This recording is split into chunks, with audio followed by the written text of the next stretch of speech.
You are listening to the Atari 7800 Game by Game podcast. And if you didn't already know that, I'm glad that I could inform you of what you've been listening to prior to this clip playing, because you may have been confused.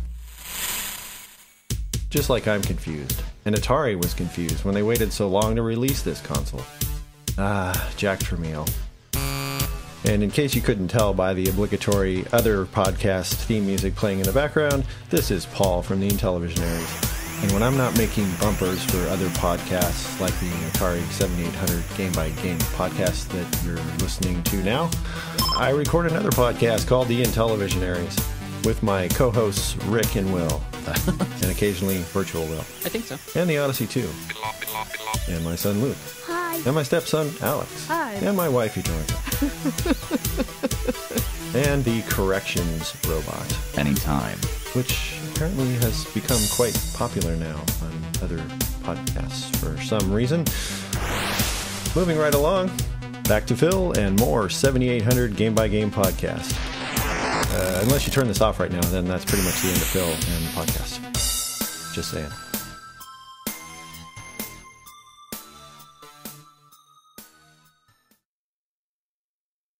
On today's episode of the Atari 7800 Game by Game podcast, we will be covering CX7811 Desert Falcon and CX7815 Ballblazer. What exactly is a blazer? Will somebody please tell me?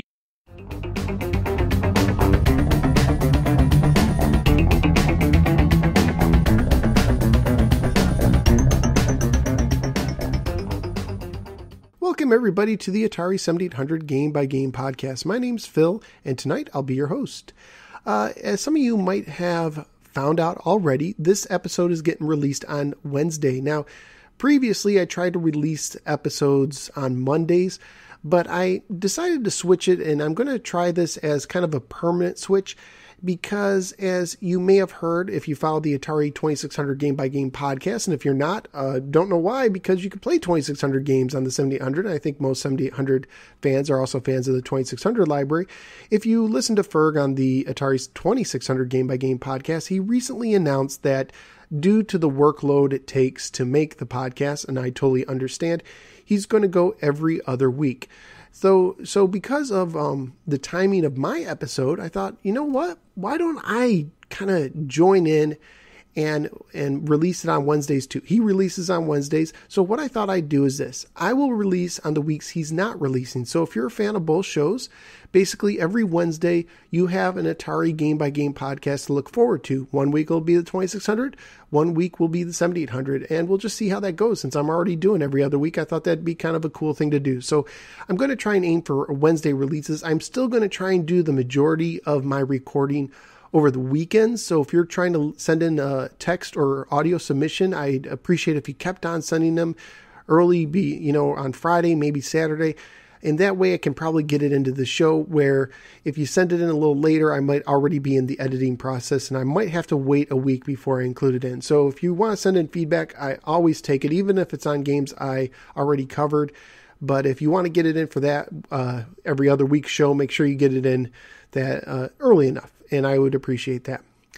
In other news, I got a couple things 7800 related. First of all, I completed my US collection of 7800 games with a copy of Planet Smashers. I finally got it. It was the last game I needed of the official US releases. Very excited about that. It was loose, comes with a manual, but my house isn't very big. I don't have a basement, don't have any extra rooms with my family, so I don't have a game room. So getting loose cartridges is completely fine with me because I don't have any place to really display box cartridges anyways. And I think in the end, I'll prefer just having more loose cartridges than boxes. Now, I'm not going to, throw away boxes. The collector in me can't do that, but I am looking to get more loose than, box games because it saves space. So I'm cool with that. I also picked up, and I haven't got it yet, but I ordered it, a loose copy of Sentinel for the 2600. Now, if you don't know, the 7800 version of Sentinel was only made for the PAL format. So basically for our European friends is what it was made for. And you can't really play it on a US system unless you have some sort of conversion capabilities. And it's a light gun game, so you have to have a CRT TV as well in order to play it. So there's a lot of kind of hoops to go through if you're going to play the PAL version in America. And I'm not that technical. So what I thought I'd do was I would get the 2600 version. That way I could still get a sense of the gameplay and some of the sounds, since I'm going to guess that the sounds are pretty much identical.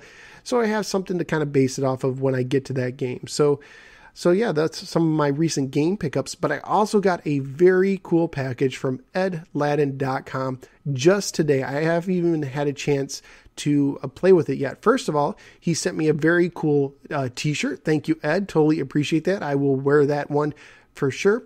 And he sent me the Super Twin 78. Now, if you don't know what the Super Twin 78 is, it is a controller he makes through edladden.com that is a twin stick controller made with Robotron in mind. So the two joysticks are very close together. They're arcade quality, and I'm really looking forward to trying it out and letting you guys know what I think about that. And I may have some other really cool things to say about this joystick, so you're going to want to listen to future episodes. Now, again, I haven't had time to put it through its paces yet, so I'll have to get back with you on the next episode, but stay tuned for that. So that's kind of what's been going on in my world. Let's go ahead and get to today's games, Desert Falcon and Ballblazer.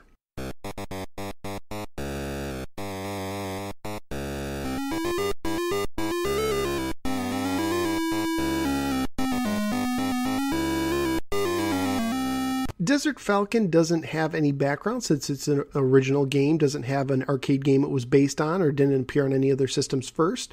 It did appear later on the Atari XE and the 2600 as well, I believe in that order. I think it really came on the 7800 first, and it was being planned to be one of the early releases in 1984, but I don't believe it came out then. So we're going to go right to the game information. So it was released on the 7800 in 1987, and it was published by Atari.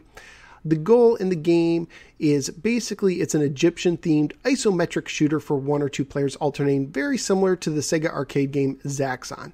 It was programmed, according to AtariProtos.com, by Mike Feinstein, Bob Kukura, John Marsek, and Chris Fitch. And I apologize if I get their names wrong, but they all worked for GCC. And originally it was called Sphinx, and then later Nile Flyer before they settled on Desert Falcon. Now there's some websites that actually say that Bob Polero created it, and he did not, I don't believe. He actually did the 2600 version of Desert Falcon, so he ported it to the 2600 version, but I believe that was later. I think that's something that Atari basically decided to do after the 7800 was released, or around that time. I think after Jack Tramiel bought it. But Bob Polero didn't invent Desert Falcon, he just programmed the 2600 version, if my information is correct.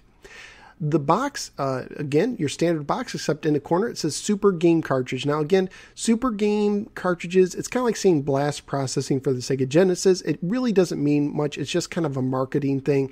There's no extra memory. It doesn't mean anything like that. What it was supposed to mean was, these games are exclusive for a home system, showing up first on the Atari 7800. In this case, that's absolutely true. Now, you have Desert Falcon in kind of a metallic top half being silver, the bottom half kind of a bronze-looking lettering on the cover. Very interesting because on the 2600 and XE versions, it was just like a yellow font. It was much kind of more boring, but this one looks pretty cool. And then you have on the top of the box art, you have this kind of greenish falcon bearing down. It's almost like you attached a GoPro camera to his right wing, so you're kind of getting that view. You can see his talons of one of his set of talons, and you can see him open beaked heading down towards basically a sphinx that's spitting out these pink flyers at him. And the sun is setting in the background, and you can see the water and the desert sands below, and some pyramids and a pot of gold. And the sphinx is really interesting because like he's looking up at the falcon and spitting out, but he has like these blank eyes. It's almost a little bit creepy, but it's definitely some unique box art, and I like it. I think it looks pretty nice. On the back, again, in the corner, there's the yellow triangle that says Super Game Cartridge in red lettering.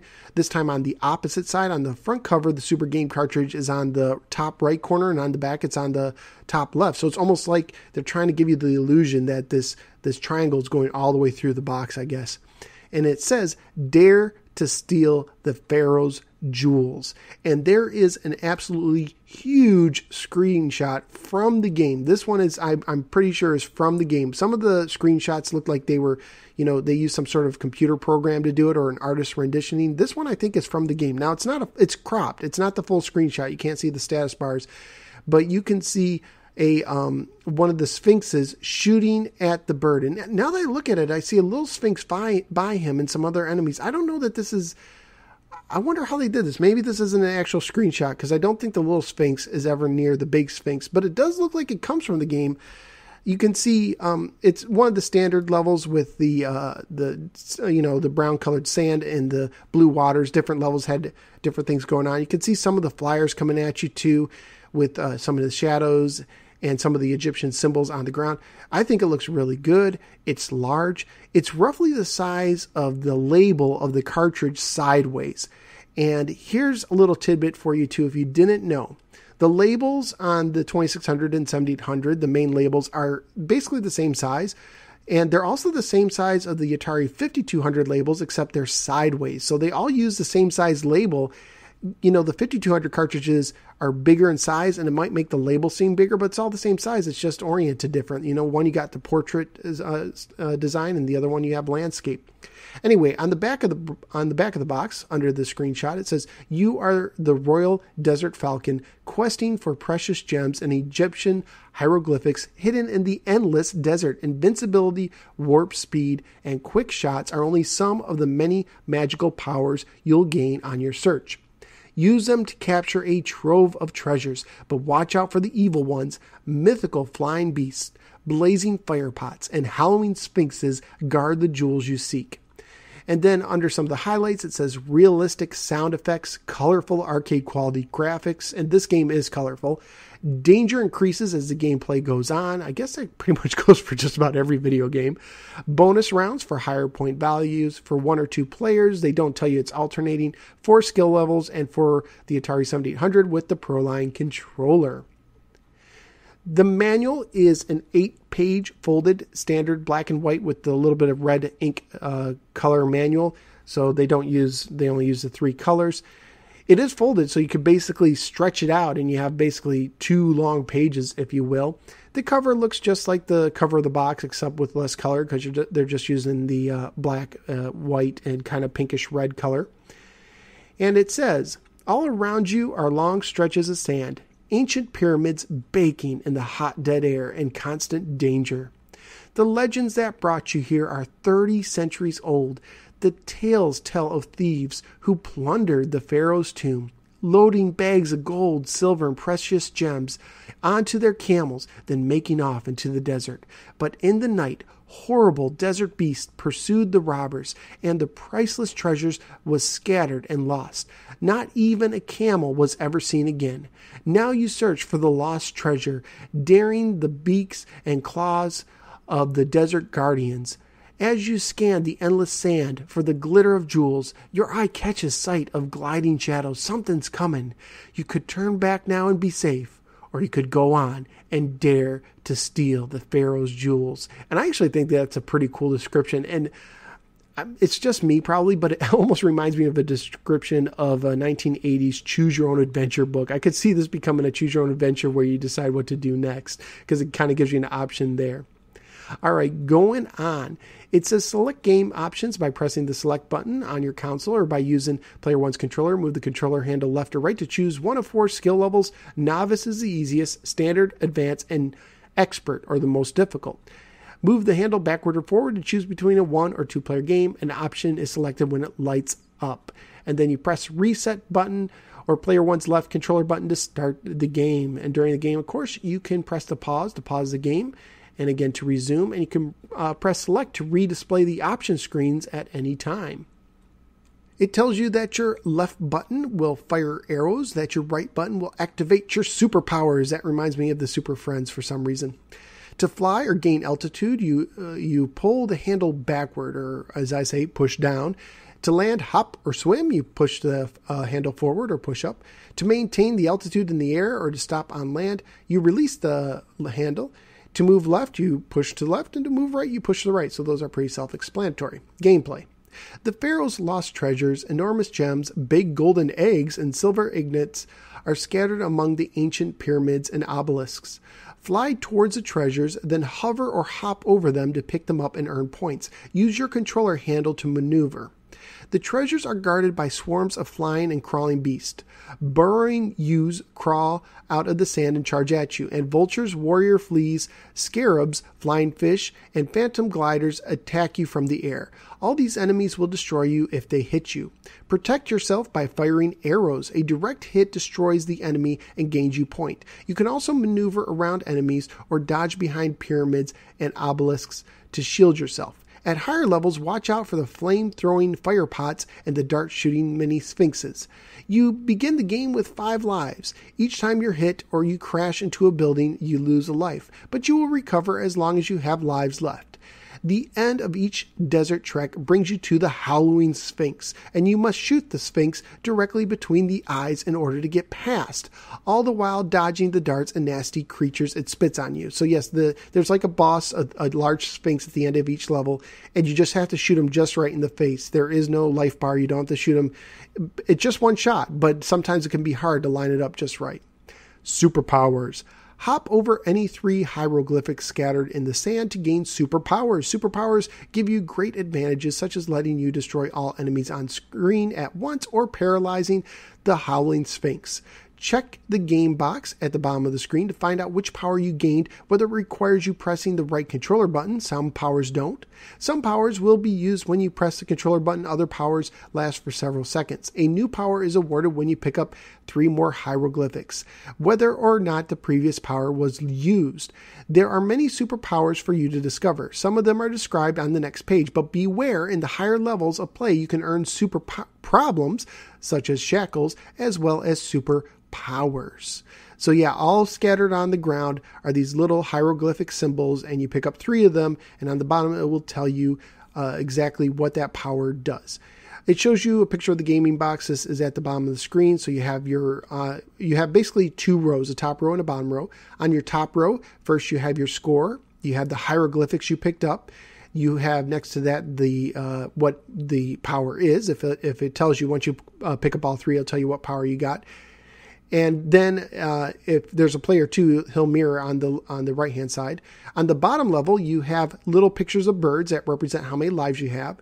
Then value, which tells you value per treasure you have. So there's a value equal signs. It tells you how many points each treasures have. And we'll get to that in a second. And then the value multiplier. As far as the hieroglyphics go, there's 8 hieroglyphics. Okay, there's the Ankh, which kind of looks like a stick figure with a skirt on, if you don't know what an Ankh looks like. There's a bull, that's kind of self-explanatory, an eye, and this looks like the Egyptian style eyes, so kind of jagged edges to it. There's a man, there's a bird, a cane, a feather, and a sun over water. And then it's going to tell you some of the superpowers. So there's the air bomb you can earn, and pressing the right button will destroy all the airborne enemies in sight. There's a decoy. Enemies are tricked into flying towards a decoy spot instead of towards you. There's the Hold Sphinx, and the Howling Sphinx at this point is unable to spit creatures or darts at you, making them a lot easier to destroy. Invincibility, which is self-explanatory. Omnicide. All enemies on screen are destroyed when you press the right button. Points, you're given free points. Polywater. You can fly and hop, but you can't swim. So this is one of those super problems, I guess you'd say. Roulette. You are given 2 random hieroglyphics. The next hieroglyphic you pick up will determine your next superpower. So it's almost like a do-over. Shackles. You can fly and swim, but not hop. Warp. You fly at lightning speed to the Howling Sphinx. And when I play, that's my favorite one, because as you play through the game, the levels get longer and longer, and the warp is really, really helpful.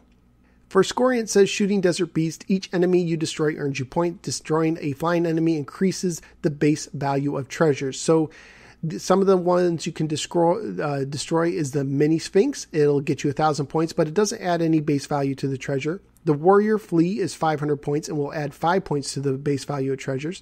The Scarab is 300 points and will give you 3 extra points. The Flying Fish is 200, as is the Vulture, and both of those will add 2 extra points to your treasure.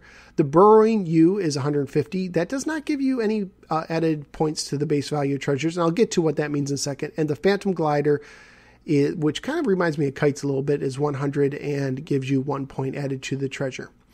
When you destroy the Howling Sphinx, the first one will get you 5,000 points, and each additional one will give you the previous Sphinx score. So the second one will give you 5,000 plus 1,000 points more. So the second one is worth 6,000. The next one would be worth 7,000, so on and so forth. Stealing treasures. During regular gameplay, each treasure you pick up earns you the base value plus increases the treasure's value multiplier by 1. If you shoot a treasure, its multiplier returns a 0. So you have to be very careful that you don't shoot the treasures, which is very easy to do. In the bonus rounds, each treasure is worth the base value times its value multiplier. So let's say that, based on everything you've done, all the enemies you defeat, you got the multiplier up to the base value up to 100 points. That means in the bonus round, each treasure will be worth at least 100 points, but let's say you collected 5 golden eggs and you didn't shoot any of them. So it will be multiplied by 5. So in the bonus round, every golden egg will be worth 5 times 100 points or 500 points each. So if you look at that little screen on the little game screen on the bottom, it'll help you decide what treasures you get are worth the most points when you get to the bonus round. I hope that kind of makes sense. It takes a little bit of getting used to, but it is, once you get it, you kind of understand what's going on.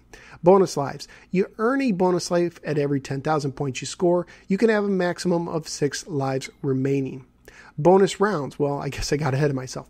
Destroying the Howling Sphinx gains you entrance to the bonus round. Here your goal is to pick up as many treasures as you can in the time allowed.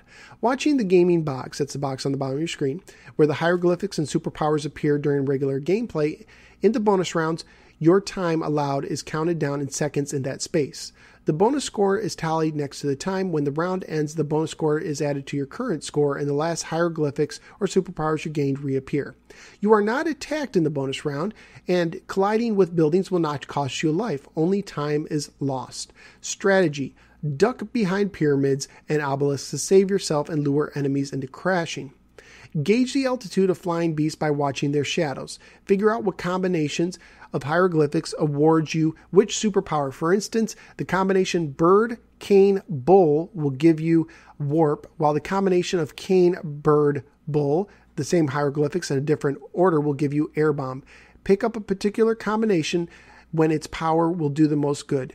In the bonus rounds, go for the treasures that have the highest value multiplier. All common sense. But yeah, so it's very interesting that you can get the same 3 symbols, but if they're in a different order, it will activate a different superpower.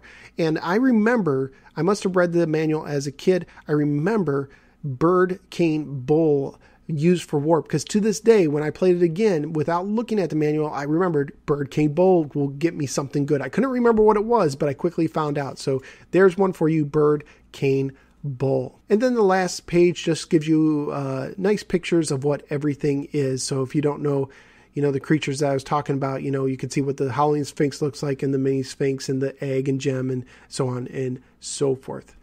Yay! The cartridges are now color. They have color labels, and I think that's awesome. They look really good. I don't know why they decided to do the originals black and white. I don't know if Jack Tramiel was being cheap, and then they decided to compete better to give them color, or what the deal was. But from this point on, I believe all the Atari games published by Atari come in color labels, and I think they look really cool. They're basically the box art put on the cartridge, and that's the case here. Graphics, I think the graphics look pretty nice in the game. I like how the Sphinxes look. I like the Egyptian theme, and I also like how the colors continuously change when you go to new levels. Like one level might have like black sand and red water. It almost looks like a lava, like a very dark level. And I think they explore with like purples and greens and other combinations, and it gives each level a unique feel. The enemies, I believe, pretty much stay the same color, especially the Sphinxes. Maybe they change a little bit. I can't remember. But I do like how the backgrounds change. I think the game does look good. I think it looks pretty good. The music, it has a very catchy theme to it. It'll get stuck in your head. Very Egyptian. It fits the song. And as I think some people will say in feedback, I like how the Sphinx sounds when you get to him. Now, this is just your 2600 sound, but I think this is one of the better sounding 7800 games. I really, really dig the music and sounds in Desert Falcon.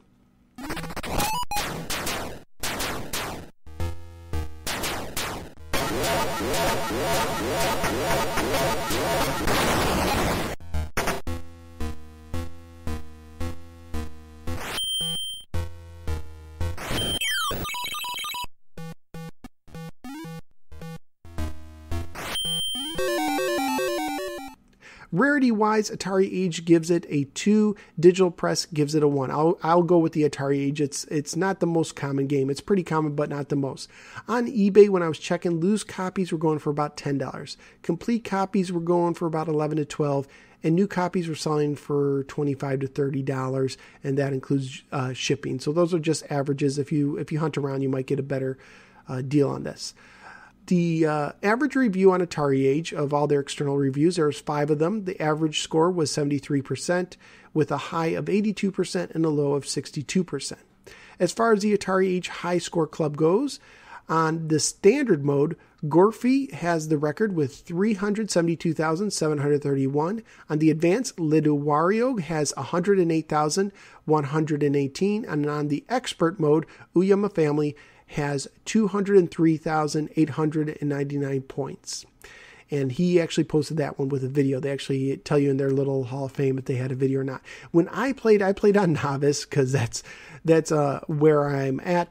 And on the Novice level, I was able to exceed 100,000 points. Did I have it as a kid? Well, as I kind of gave away, yes, I already had it. And I believe I got this in 1989. And this is one of the few games I have some memories attached. For some reason, I think when I bought this game, they were making a big deal on one of the local TV stations that they were going to televise the Batman movie. Now, let me clarify. At this time, in 1989, is when Batman with Michael Keaton was released, Tim Burton's Batman. And the Batman movie that was going to be on TV was based on the 1966 Adam West show, which had a movie as well. And that's what this TV station was advertising. And as a kid, I didn't even realize there was another Batman movie from the 60s. So I was so excited to get home and watch that. And for some reason, I also have memories of Ghostbusters 2 being in theaters at this time. And this would all fall in line with 1989.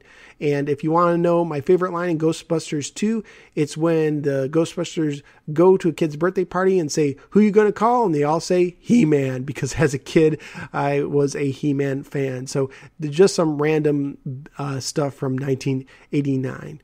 So there you go. That's Desert Falcon. Let's move on to Ballblazer.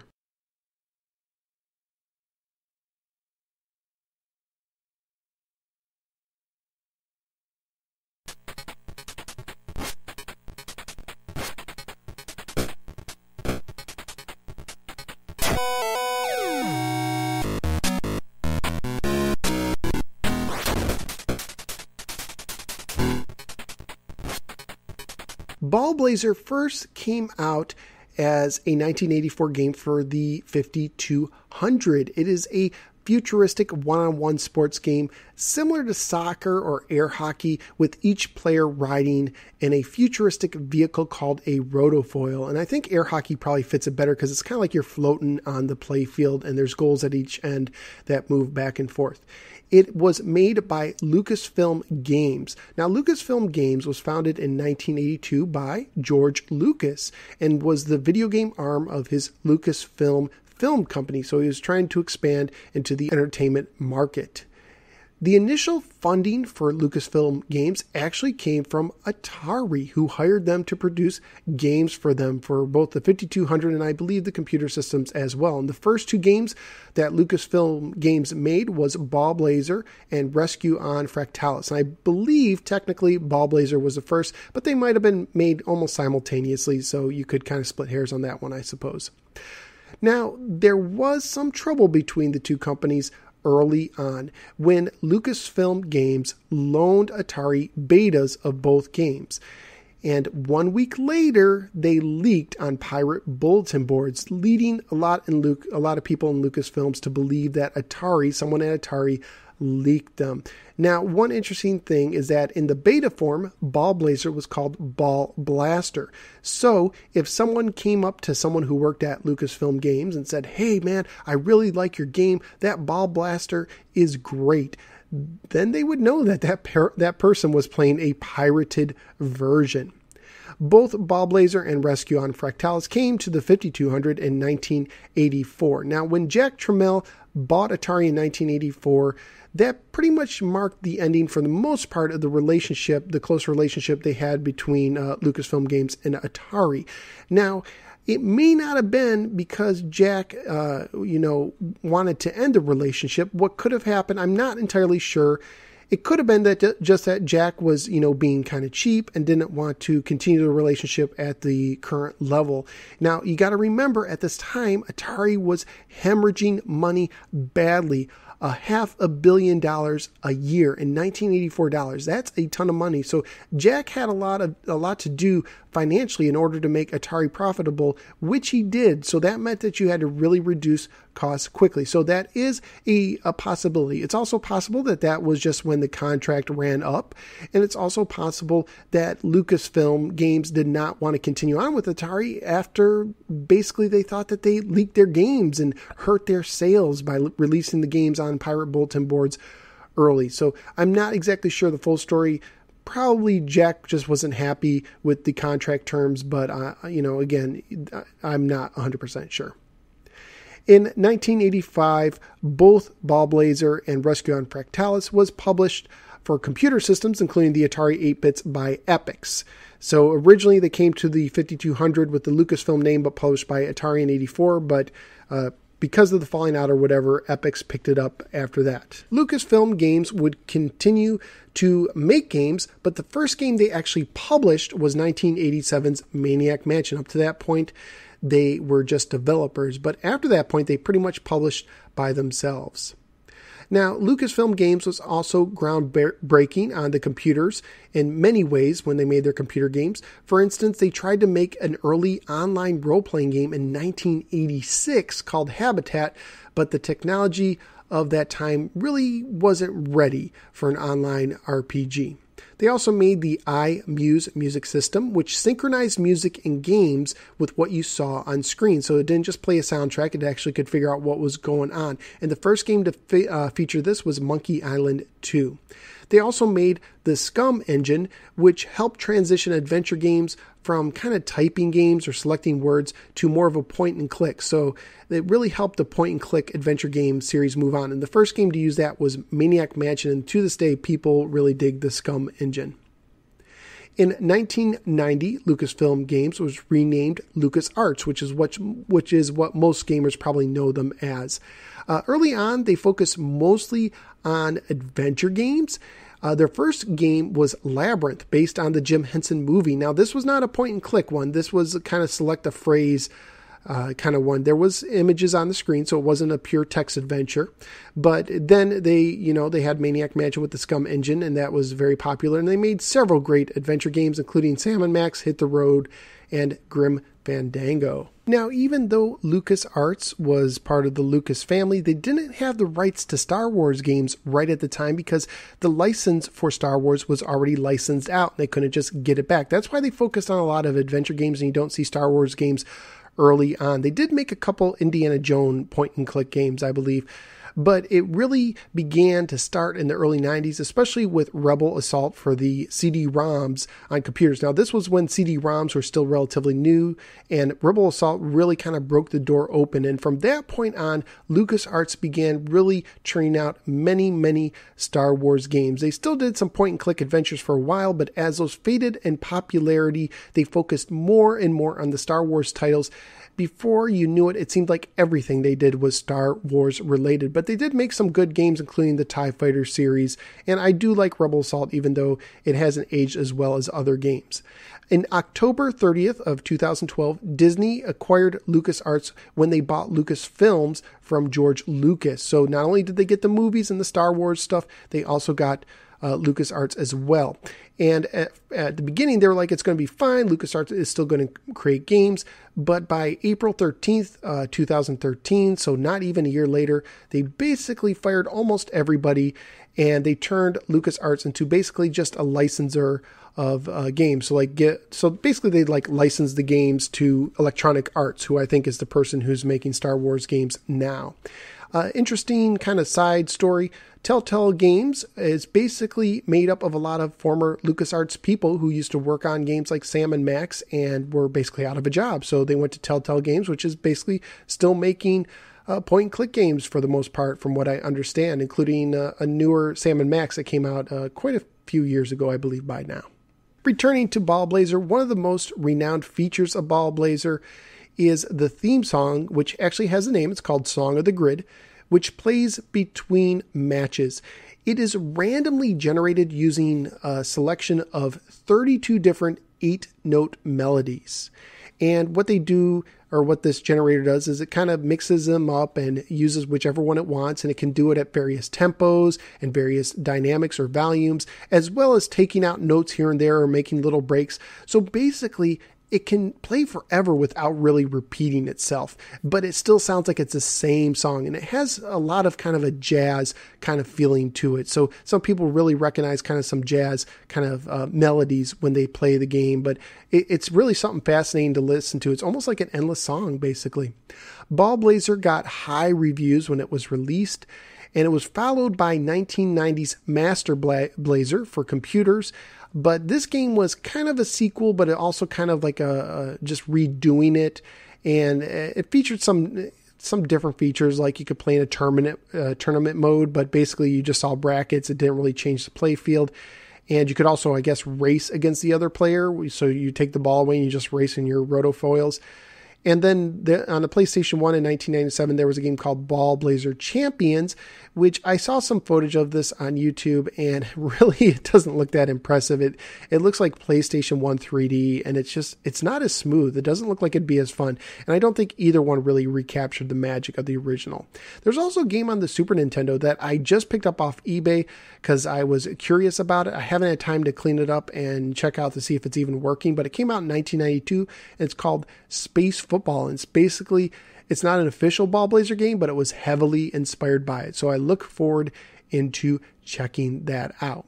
Ballblazer was released in 1987, and the cover, again, has the Super Game cartridge triangle. Now, this one is a little bit perplexing because it had already come out on the 5200, so I don't know why they called it a Super Game cartridge from that standpoint. It does use the Pokey chip for music, so it does have something extra to it, so maybe that's why, but according to their definition, this shouldn't have been a Super Game cartridge since it was already on the 5200, unless at this point Atari was basically ignoring the 5200's existence. It's like that, well, it never happened because the system was very short-lived.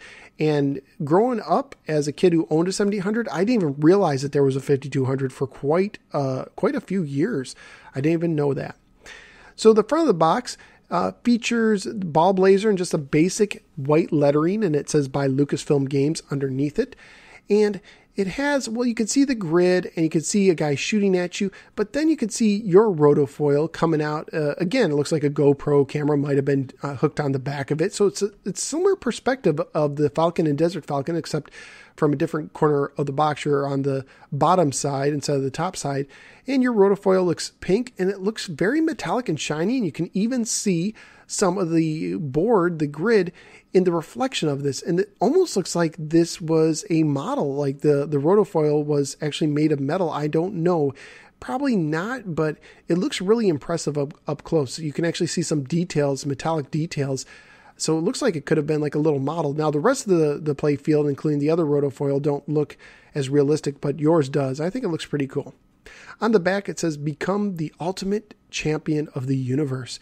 And it shows you two different screenshots, but one of the problems with Ballblazer is one screenshot basically looks like the other. So one screenshot shows you both players, one on the top, one on the bottom screen, both facing each other. And the other one, you can see just a side view. So I guess they're trying to show that you could see different views of the rotofoil itself. The description says the year is 3097 and you are the contestant in the fastest, most competitive, and by far the most popular sport in the universe. You and your opponents are strapped into rotofoils, hovercraft-like vehicles that skim the surface of the playfield at speeds of up to 50 meters a second.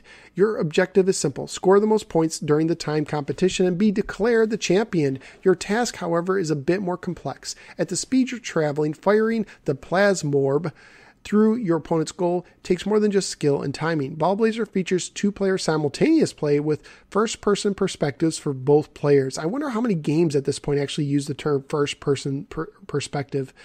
3 playing modes are available: regulation game, practice mode, and spectator mode.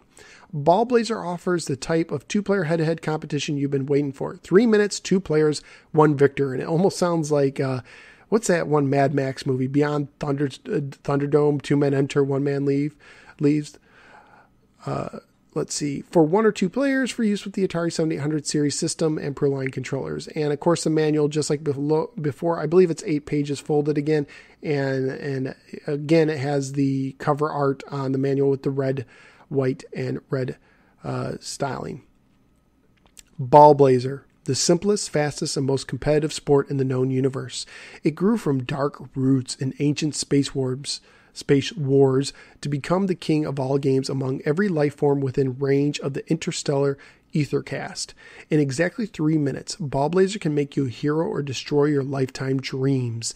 The year is 3097, and the place is a null gravity nexus mid-space in the binary star system of Calaxian and Calamar. Minutes from now, on the luminous surface of the artificial asteroids, the final round of the Interstellar Ballblazer Championship, the greatest tournament of all time in space, will begin, and history will be made. For the first time, a creature from the planet Earth has battled through the countless qualifying rounds and eliminations, enduring, then triumphing across vast parsecs to win the right to compete for Earth's honor and the ultimate title any being can possess, Master Blazer, which, speaking of Battledrome, or Beyond Battledrome, yeah, is that what it's called? Didn't they have Master Blaster? So, interesting there. The final round is about to begin, and the competitor from Earth is you! Surprise! As a young tyro, what's a tyro? You were required to master the Ballblazer prep procedure before you were allowed to go into competition. You perform the procedure now, readying your equipment, setting the game length, and sizing up your opponent. All right, so here that's an interesting way to kind of tell you how to set up the game. So let's see what it has to say.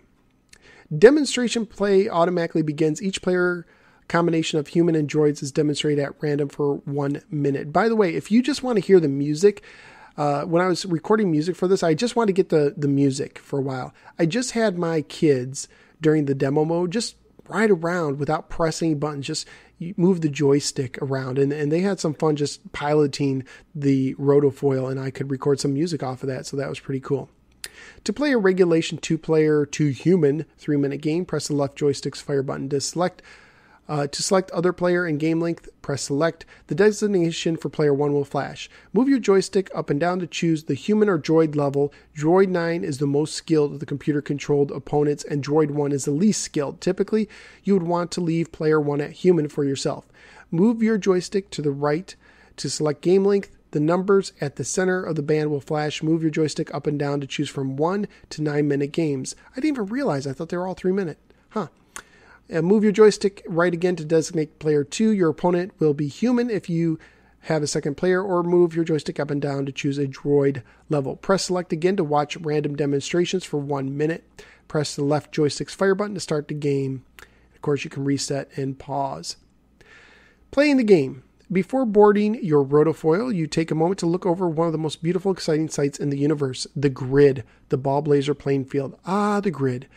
1,155 squares, surrounded by electro boundary that keeps players and the ball within bounds. Soon it will be you out there racing after the Plasmorb Ethercast for all the universe to see. Right now, the pairs of goal beams at the end of the grid look like an easy shot, but when the game starts, they begin moving at 5 meters per second, and the distance between them shrinks. You're tense for action as the song of the grid plays through the headphones in your helmet. The song, created from the musician contributions of Master Blazers of all, I keep wanting to say Master Blaster, of old, sets the pace for the game by capturing the urgency and thrill of the action. Meditating on it sharpens your competitive edge and excites the fans to a frenzy. As you strap yourself into the rotofoil, you recite to yourself the basic rules of the game as you learn them from the official Interstellar Ballblazer competition handbook. I like how they're kind of putting you, making the game description like everything going through your head, but I really doubt that anyone's going to start a competition reciting the rules in their head. But let's do that. Each player must compete in a regulation rotofoil. These rotofoils, designed after cruisers used in the ancient deep space dogfights, travel speeds up to 50 meters per second. Each rotofoil must be outfitted with the following: a joystick control for navigation on the grid, blastering the plasmorb. To navigate, the player moves the handle in the direction of intended travel. If the possession of the plasmorb, the player presses the fire button to activate the push field to launch the plasmorb. A rotosnap computer that automatically rotates or rotosnaps the rotofoil 90 degrees to face the plasmorb or the goal beams if the player has already has the plasmorb. So your game will automatically face kind of where the ball is, but it doesn't do it smoothly. It just goes from north to south, or from north to west, or north to east, and so on and so forth. So it kind of snaps when you go from one view to another. It takes a little getting used to. A force field that completely surrounds the rotofoil. When traveling without the plasmorb, the force field is a bump field that can withstand collisions and without other objects. When a player is within a few meters of the plasmorb, the force field becomes a pull field that automatically captures the ball and centers it towards the goal.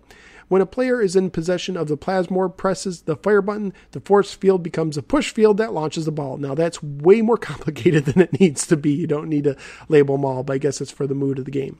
The game officially begins when the timer starts. All games officially begin when the timer starts?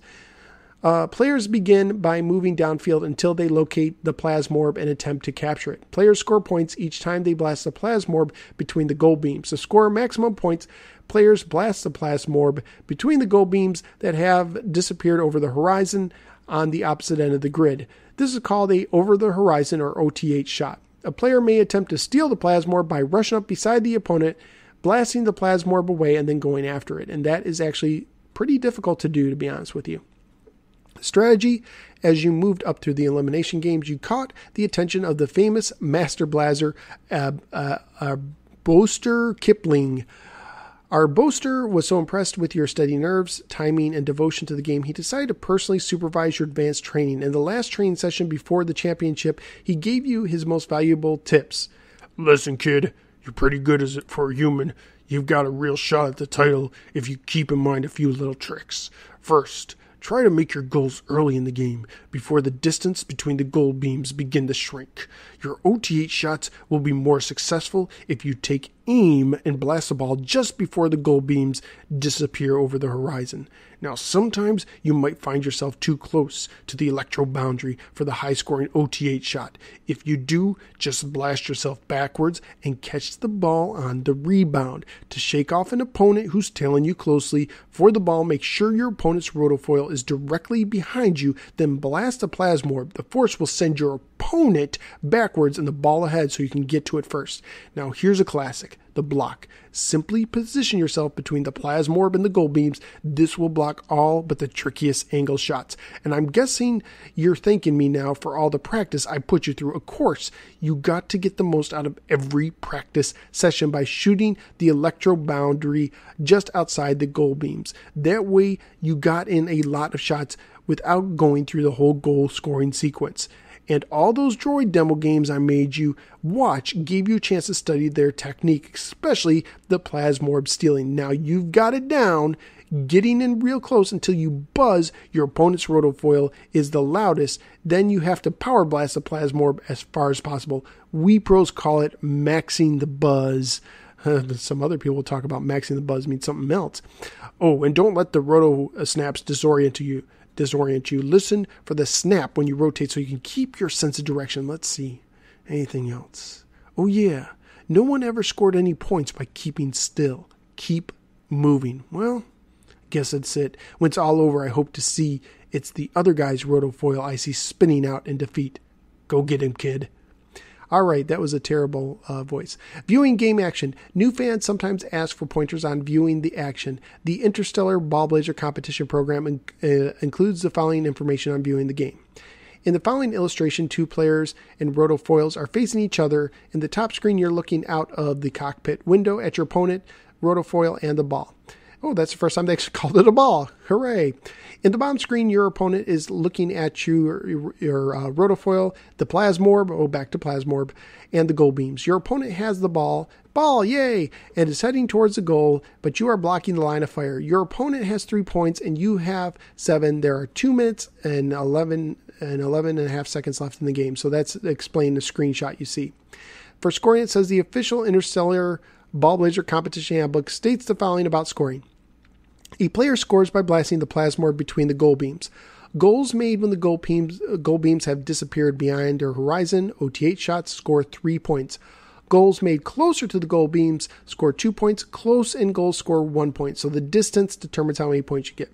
The total score, the combined points of both players, cannot exceed 10 points for a game. A player scoring 10 consecutive points wins the game in a shutout. Otherwise, the player with the most points scores circle fill with the player's color at the end of the game period wins. In the event of a tie, the game goes into overtime and the next player to score wins. When all the score circles are filled, a player can steal points by scoring more goals. So in the screen, there's five circles on each side, and you can fill them up. So if they're both filled, you can actually take over one.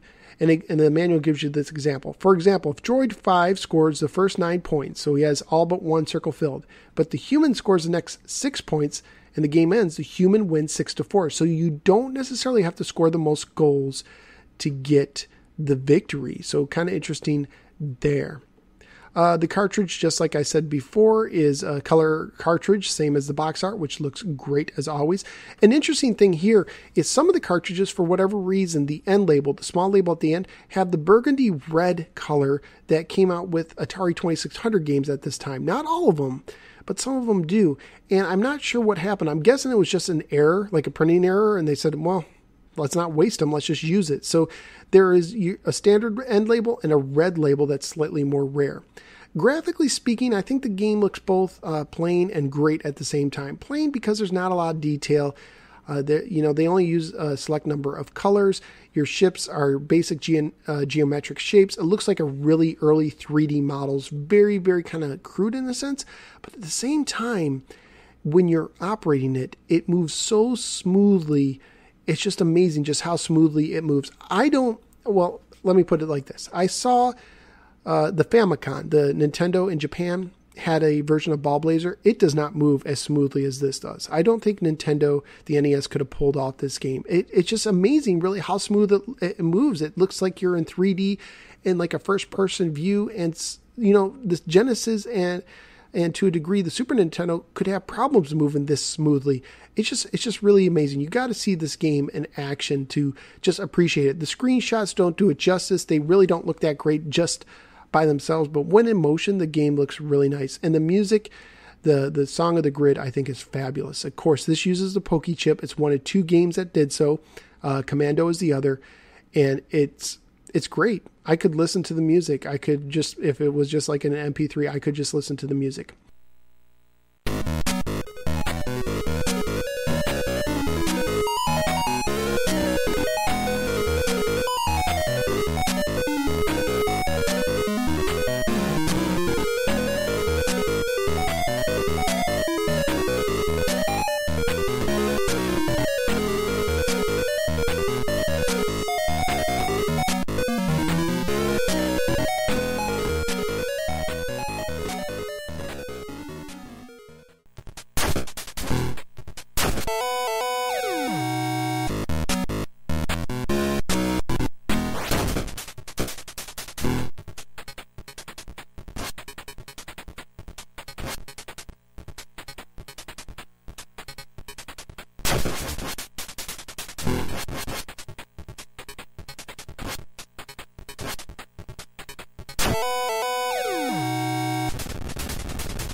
Rarity-wise, Atari Age gives the standard version a 1 and the red label version a 3 rarity, making the red label more rare. Digital Press gives it a 1. And this is out of a scale from 1 to 10, so both are somewhat common. Now, this might be going up. I don't think it's a 1 anymore, the standard level. And I think part of it is because I don't think it should have been a 1 in the first place. But also, here's what I hear some people are doing. Some people are buying the 7800 games and taking the Pokey chip out and using it to repair arcade games that use the Pokey chip. So people are actually gutting Ballblazer cartridges for it. So the rarity of these things is going to continue to go up. So if you want to get a copy of this, you probably should get it now. I've already seen some copies being, the PCB boards being sold without the Pokey chip.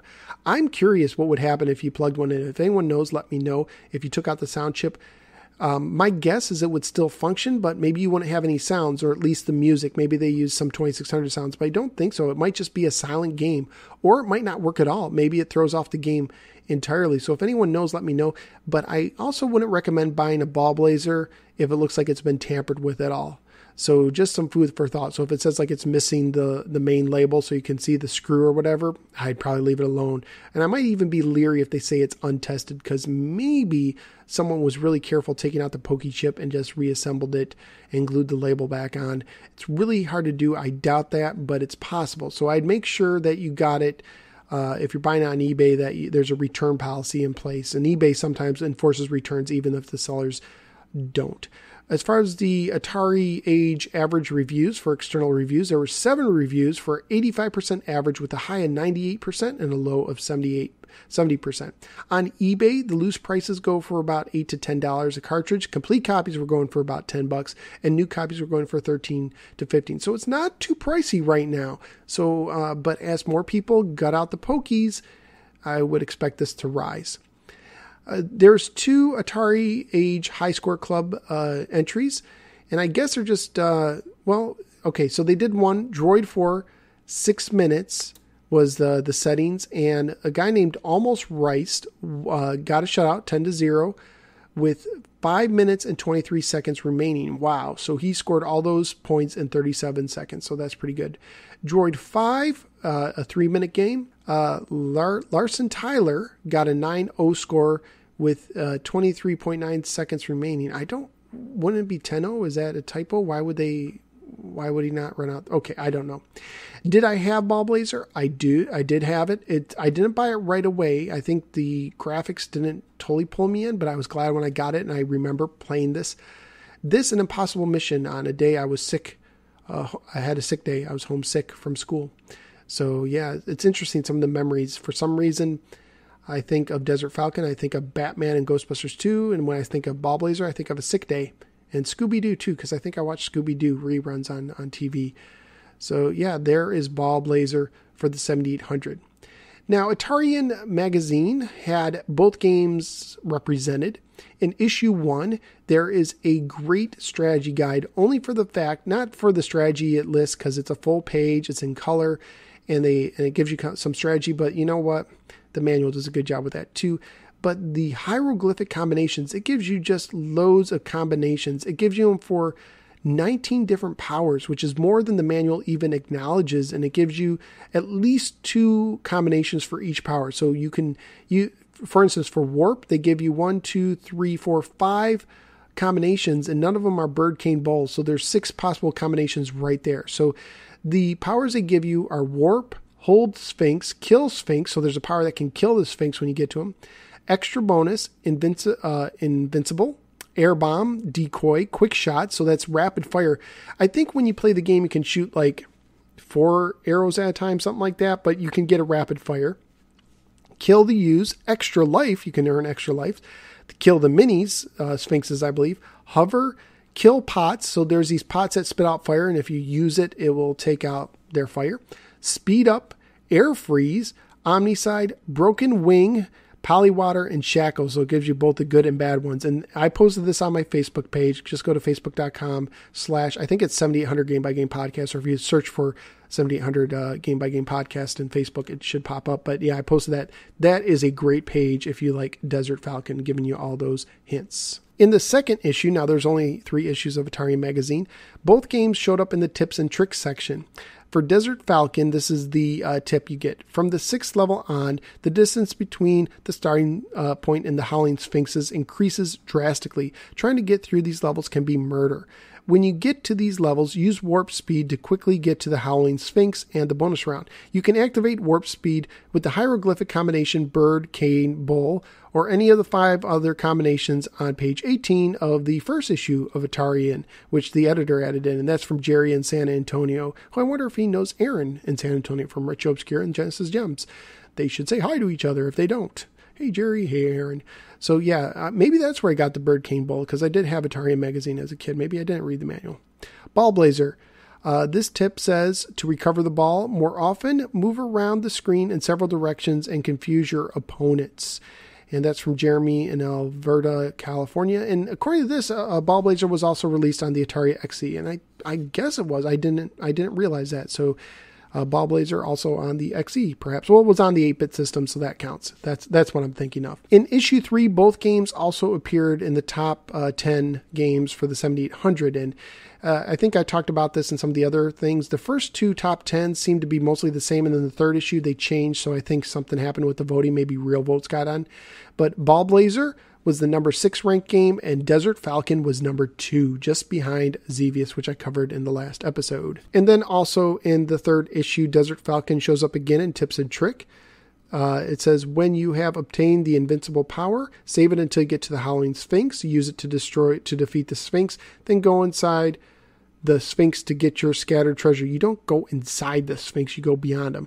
If time runs out before your invincible power runs out, you will have invincible again on the next stage.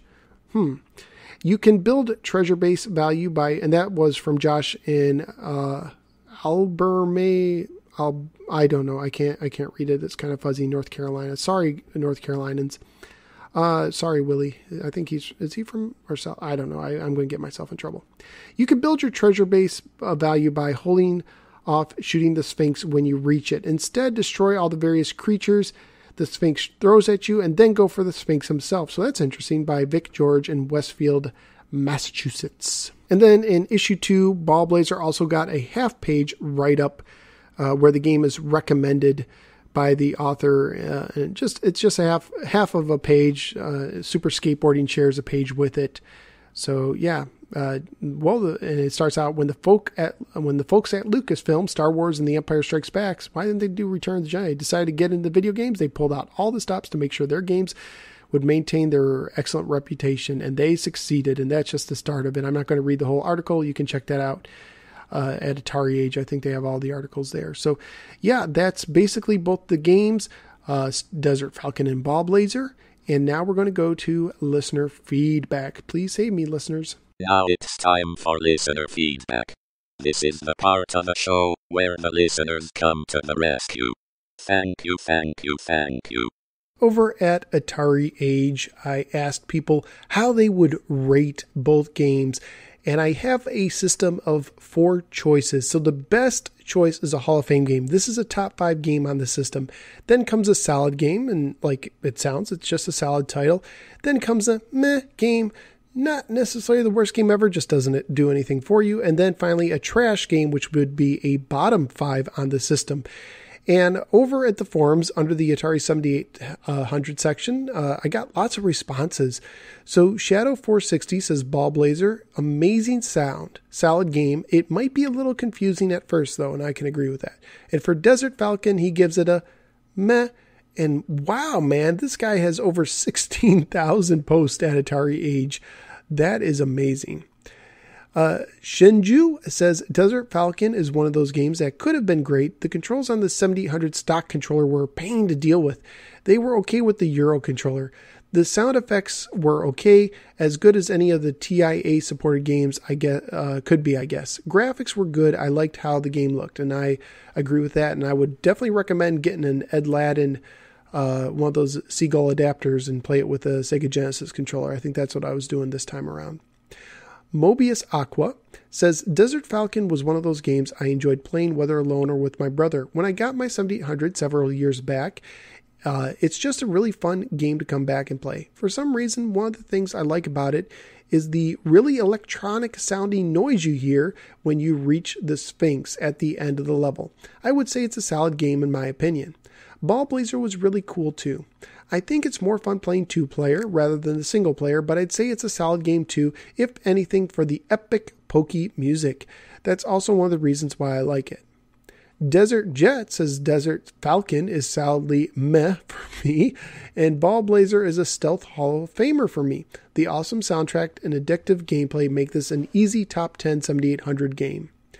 Jinx says both awesome, had the 2600 version of Desert Falcon growing up and loved it. I've played the 2600 version on one of the greatest hits collection on the DS. Be honest, I don't have the same opinion. I haven't enjoyed the 2600 version, but the 7800 is another story. Retro Gamer 81081 says Ballblazer is a borderline solid Hall of Fame game for the 7800. Excellent music, fun and addicting gameplay, but preferably better to play as 2-player game. Great as well for the 5200. Desert Falcon, meh, a cheap Zaxxon ripoff in my opinion. SS says Ballblazer is a Hall of Fame game. It's the reason I got a 7800 in the first place and my absolute favorite game on the system, hands down. I started playing this game on my 800 XL in the 1980s, and I'm still playing it regularly on both that system and the 7800 30 years later. That's very interesting that you're playing both versions. The 7800 port is solid and every bit as fun to play as the Atari 8-bit original. Desert Falcon is so meh. It's not the worst game on the system, but it can't really hold my interest for more than 5 minutes. If I never played the game again, I'd never miss it. Poor Desert Falcon. Lynx Pro says Ballblazer is easily a Hall of Fame title for me. The gameplay is fantastic. The pokey audio is fantastic. You name it. Plus, there's all the history behind it. The Atari Lucasfilm film partnership that fell apart due to Atari Inc.'s collapse. I wish the 7800 box looked as good as the 5200 version. Every time I feel the need to crank up the 7800, Ballblazer is my go-to game. And I pity the fool who challenges me at that. Hang on, let me go back. And I pity the fool who challenges me at that. I wish I would have known about the ST version that was released later. It too looks good in the YouTube videos, and I really wish the Lynx would have received a port. As for Desert Falcon, it's a solid game. The theme music will get lodged inside your brain just as Iron Man or Mr. Crowley have done to my noodle previously and for months. It truly deserved a pokey soundtrack, although the sister XCGS port is so lazy I can't tell the difference in the audio. What I've noticed with Desert Falcon is it'll heat up the Maria chip when the screen is full of sprites. It will truly make you a believer regarding sticking a heat sink on top of the Maria. So that's one of the chips in the system. Interesting. Uyama Family says Desert Falcon is easily a Hall of Fame title, in my opinion. It's easy to score points in excess in the same desert, i.e. the same color, by the sit and shoot method, especially on the expert skill. Consequently, it's easy to break the following rules. Sit and shoot is not allowed. Don't shoot in the same place to earn points. Ballblazer is a meh game. So he's referring to a gameplay video he did on the expert skill level. And if you watch it, basically he hops around and moves around. So he doesn't sit still, but he keeps moving, but he sticks to the ground. And he goes at it that way. And that's how he broke the Hall of Fame record. Gambler172 says 2 solid games for me and has a smiley face. Trubber says Desert Falcon is a Hall of Fame game and Ballblazer is a solid game. So Desert Falcon is starting to make up some ground. Toilet Tune says, I don't understand Ballblazer's appeal. It looks great. It sounds great. It plays great, but it's still just a split screen, get the ball in the net game. I just don't go for the sport ball games, I guess. So yeah, that's interesting. I guess you could also make the same argument about lots of games, like Tetris. I don't get the appeal. It's drop shapes and make lines and they disappear and do it again. So I guess it's all in the execution. Drac is back. Says Ballblazer, Hall of Fame, Desert Falcon, solid. Place logo here. Says Ballblazer is my Hall of Fame pick, not just for the 7800, but also the Atari 8-bit computers. The action is fast and the game is easy to learn with its intuitive controls. I find it to be a very immersive experience. Desert Falcon is a solid game. The graphics are beautiful, but the less than ideal controls keep me from playing it more. Every time I play it, I realize I think I like it more than I really do. So let's go down. Soul Blazer, who is also the host of the SNES podcast, says Ballblazer, Hall of Fame game for me. Simply amazing when it came out. It's hard to imagine this game was created on the Atari 8-bits as a throwaway game for the Lucas game people to get experience. Yeah, this was one of the first games, so they were just kind of like getting their feet wet. And really, they really didn't make any games like it after it. They went more the adventure route. The 7800 port is really good. The split screen takes a while to adjust to, but it's frantic and fast-paced future sports games with amazing graphics and sound for the time that still holds up very well today. One of the must-have games for the system. Desert Falcon. Meh game for me. I do like what Atari is trying to do here, make a Zaxxon-like game for the system with good graphics and gameplay. However, there are numerous problems with it. The collision detection is suspect at best. It's hard to gauge the height of your flyer. The controls are difficult, and it's lacking a variety of enemies and gameplay that keep you coming back to Zaxxon. The 2600 version of the game is better, I think, even if that one was done on inferior hardware. So we got some Bob Polero translation fans there. That's very interesting. Dr. Venkman says, for me, both solid games edging towards Hall of Fame. Desert Falcon has a super catchy little tune that should have used Pokey and surprisingly deep gameplay when you look at it at all the different hieroglyphic and combinations. I think he's the first person to bring that up. The enemy sprites are interesting and the gameplay is challenging without being too hard. Sure, it's Zaxxon-like, but I find myself more likely to plug in Desert Falcon into the 7800 than play Zaxxon on any of my systems or MAME. If the game had Pokey audio, it would probably be Hall of Fame selection. With the impressive release of the XM module, perhaps some talented programmer will make a hack of the game with proper sound that would allow Pokey and or Yamaha audio. The source code for a surprising number of 7800 games is available online. Have at it, Code Monkeys. And I think he gives a link there. You can go to the forums if you're interested in that. Ballblazer is another solid game. If I had regular gaming partner for beer powered 2, I'm sure he's referring to beer powered, at least it would be for me, 2-player sessions, this might be a Hall of Fame. The audio, fantastic. Easily the best sound and theme music combo on the original catalog of 7800 games. Gameplay is fast and fluid. You really feel like you're rushing across a giant futuristic playing field. But in the end, it's a one-on-one hover car soccer.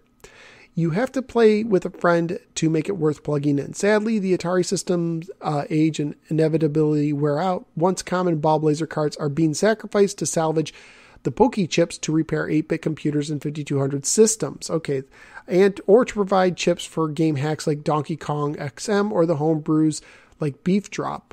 While those are worthy games, I am a preservationist.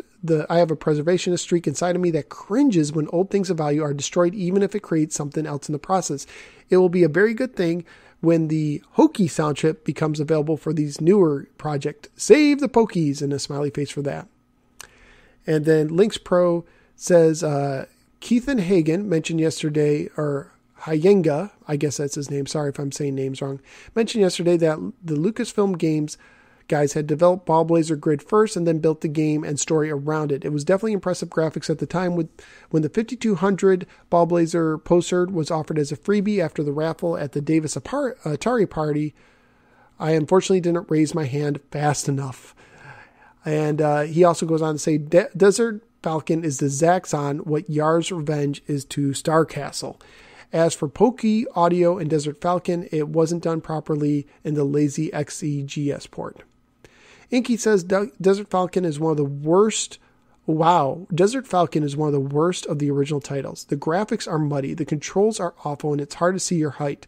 Not a good title at all. I wish someone would homebrew a solid Zaxxon port and wash the bad taste out of my mouth left by this one. Trash. Wow. Ballblazer easily a Hall of Fame game. Solid controls, crisp graphics, and the AI is pretty good. It gives you a challenge. The music is stellar and is some of the best made by the TIA. And later on, he was corrected and, oh yeah, that's right, it's a Pokey. So, mistakes happen. I make them all the time. Amazing that Desert Falcon, I think it's the first game where people had both called it a trash game and a Hall of Fame game. Quite a range on Desert Falcon. All right, let's go over to Facebook and see what people said to the same question. Chris said both are solid, super solid. Both are fantastic. It's hard to say if they make my top 5 when Bob De Crescenzo games exist. I'm sorry if I'm saying your name wrong. which means no. Well, top 5 game on the system, I'm referring to original releases, not homebrews. I put them in different categories because I think it's fairer that way, especially because, homebrewers have different advantages that the people back when they first came out didn't have. So I'd like to kind of keep them on separate planes. So, Chris, let me know what you think about if you just go for the U.S. original releases and take homebrews out of the equation. Jeremy say 2 of the best games in the 7800s library. Michael says, sadly, I never played either. And he has a frowny face. It's so sad. Lewis says, don't forget my Ballblazer feedback in the email. I won't. Love that game. I never played Desert Falcon, but I thought it wasn't held in high regard. But everyone here is making me want to go back and check it. More smiley faces. Ferg from the 2600 Game by Game podcast says, both solids for me, but Ballblazer is based on playing Ball Blaster. You pirate. And then Nicola, did I say your name right? Nicola said, Michael and Lewis, Desert Falcon, well worth checking out. Sorry if I said your name wrong. I really try my best. I try not to do that, but I do make mistakes there. So interesting. Now, let's go to the mailbag. Now, let me just remind you, if you send in a text submission that I read on the podcast, I will I'll give you one entry each week you do that for a free game. I have a bunch of duplicates and I will put your name in the drawing for that. And if you send me an audio submission, I'll give you 2 entries and I'll do that randomly. And I already have a first winner. I sent them an email and I haven't heard back from them. So if I can't get a hold of them, I'll just do the drawing again. But if you've sent in submissions, check your email, check your spam. You may have got something from me saying that you won, but I'll wait to see how that works out there. So let's go to my mailbag. That's Atari7800podcast at AOL.com, Atari7800podcast at AOL.com. First of all, I want to give a special shout out to Kevin. Kevin made me some custom-made podcast album art for each episode. And I'm still figuring out how to do all this. And he did them for the previous ones, and they look fantastic. I mean, really good. But I was talking to some people, and I was recommended maybe not going back into my feed to putting those in. So, because it might mess up my feed. So what I might do is wait until I get through all the episodes and then go back and resubmit them. Kevin, they look really great. And I need to get back with you. Sorry. It's been a crazy, crazy week or two. With a lot of things going on, including Mother's Days and birthdays and hospital visits. So I will contact you to see if you want to do some future ones, because I think I might be able to add them to future episodes after this one. So if you want to work on one for the next episode, feel free. I think that's Karateka and Choplifter will be episode 10. So if you want to send one me for that, I'd be more than happy to use it. Jim sent me an email about Xevious. He says, first, I always pronounce the name of the ship as Sol Vu Lu. Not ever sure what the original pronunciation should be. Secondly, the game Sol Vu was released in the United States. I recall playing it circa 1992 at Aladdin's Castle in Louis Joliet Mall in Joliet, Illinois. Am I saying the name of that city wrong? It's late, man. I don't know. Probably not. I loved the game and spent many a token in the thing. And I actually emailed him back. I didn't hear back from him, but I'm wondering if my email's going into spam folders because the people who I emailed recently did not get back to me. So when I emailed him back, I asked him if he thought if it was possible. Now, every place I read on the internet said that game was only in Japan. So I asked him if it was possible if that was an imported arcade game.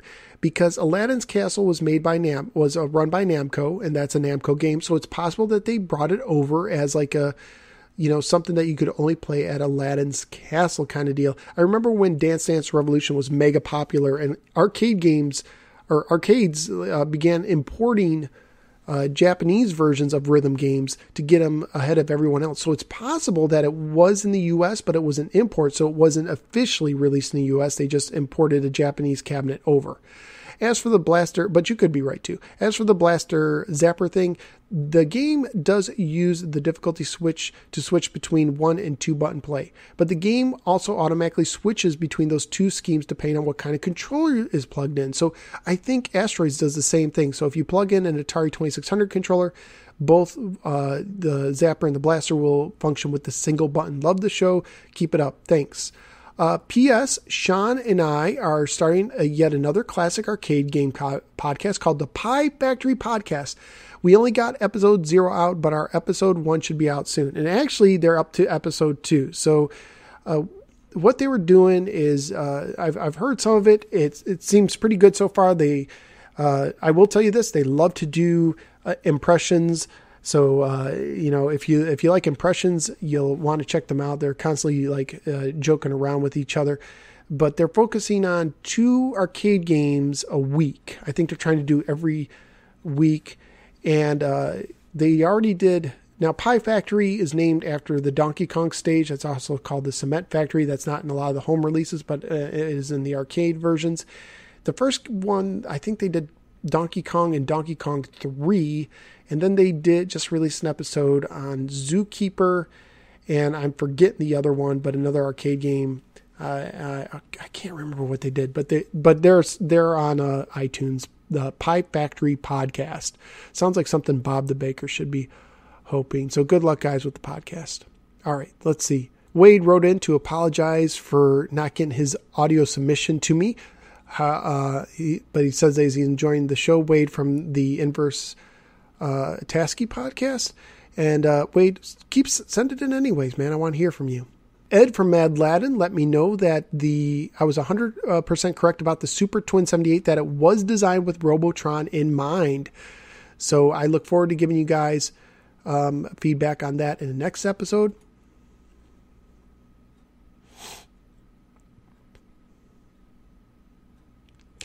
Lewis said, hi, Phil. Hi, Lewis. Good podcast this week, as always. I did hear some mentioning during the last podcast of Xevious appearing washed out, and wondered if this could partially be due to the RF signal and not the 7800's color palette. No, I think it's the color palette. I really do, because first of all, it's modded, but I have a couple 7800s and it doesn't matter. And the screenshots I see online is the same thing. It's just my opinion. I think the color palette is generally a little bit lighter. Not always. I thought Miss Pac-Man looked fantastic, but again, it uses a black background, and I don't think you need to use blacks. And some of the other games do a better job with the color palette. But yeah, I think in general, 7800 games tend to have a little bit more of a pastel look to them, and that's just my opinion on the games.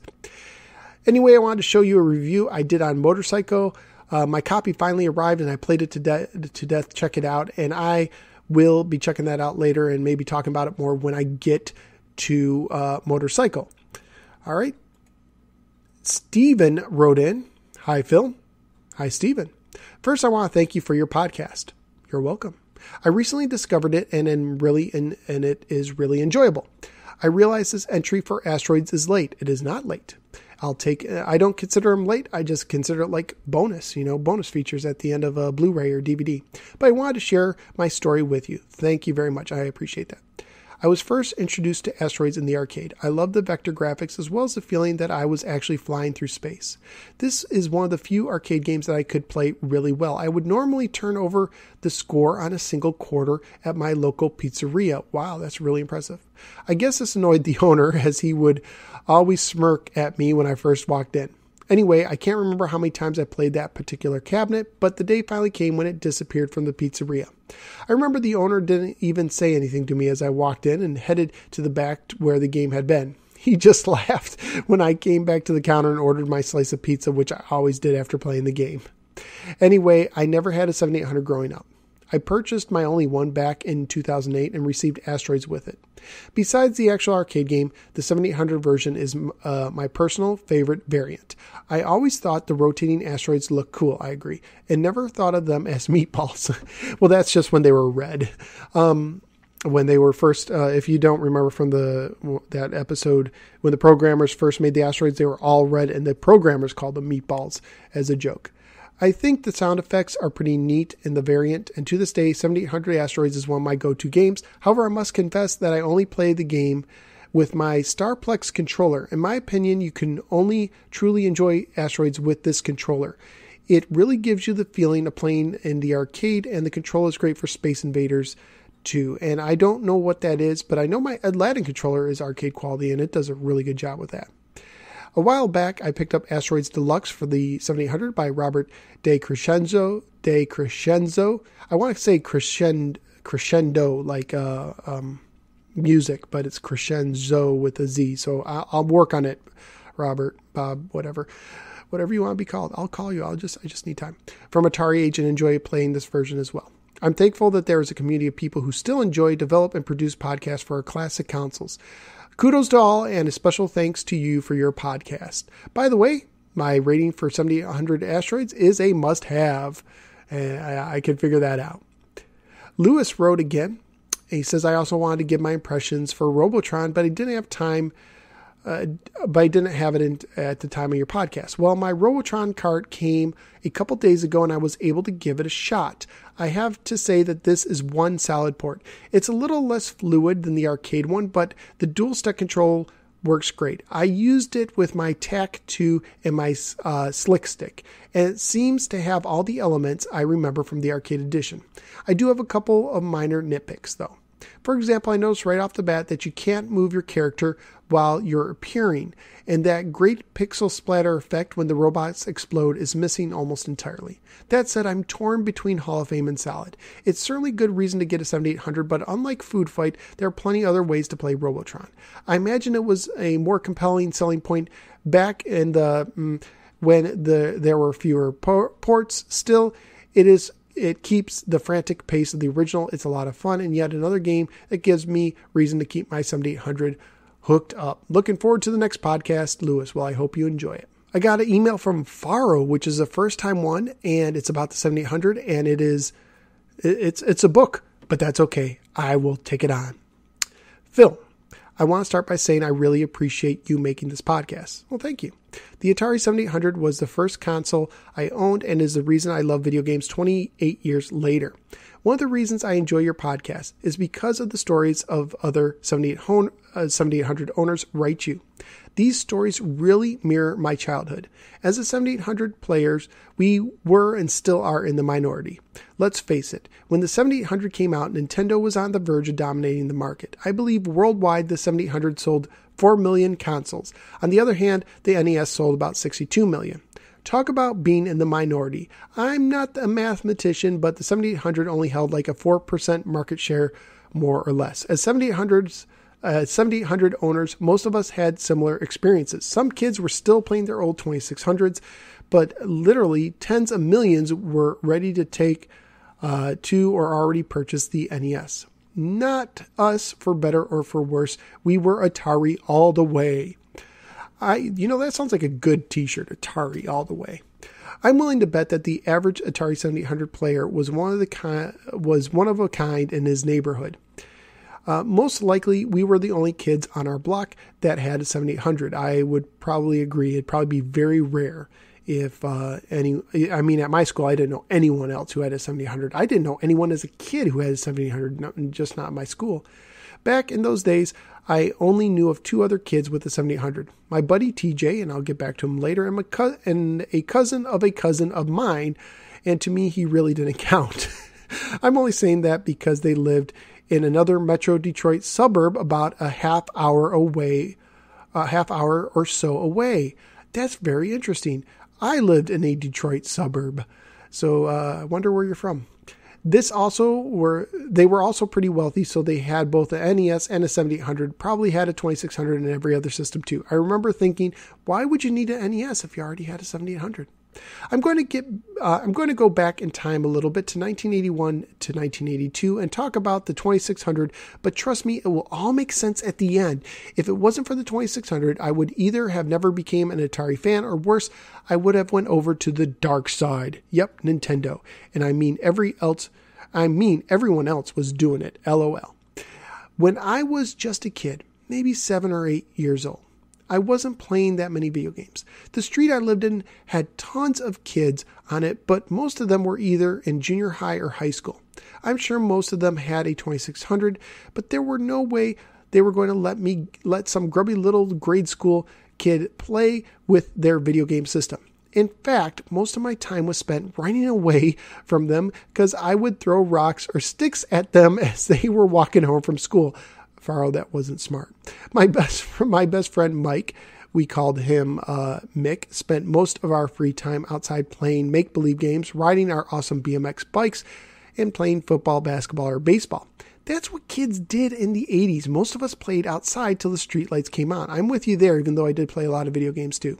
Once in a great while, if it was raining or snowing, we would go inside and play Mick's TI-99 4A or his old Magnavox Odyssey 2.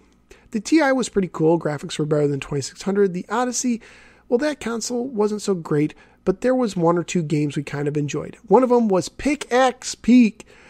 Let me just tell you, the first system I owned was an Odyssey 2. It was used, came with a bundle of games. That was when they didn't sell them in stores. And Pickaxe Peak was my favorite game. One day I want to find a Magnavox Odyssey 2 and Pickaxe Peak again. By the way, that's basically a Donkey Kong style game. Some other games, but I can't remember the title. On the other hand, we had the TI. On the other hand, the TI was pretty cool. We played a ton of Parsec and Moon Patrol and really enjoyed it. Anyhow, he didn't have a 2600, or my other buddy Eric that lived down the street. He had an Intellivision, but we didn't play that all too much. Oh, don't tell the Intellivisionaries.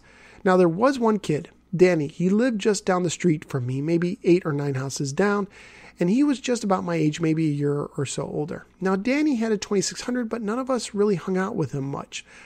Why? Well, we were scared of his younger brother.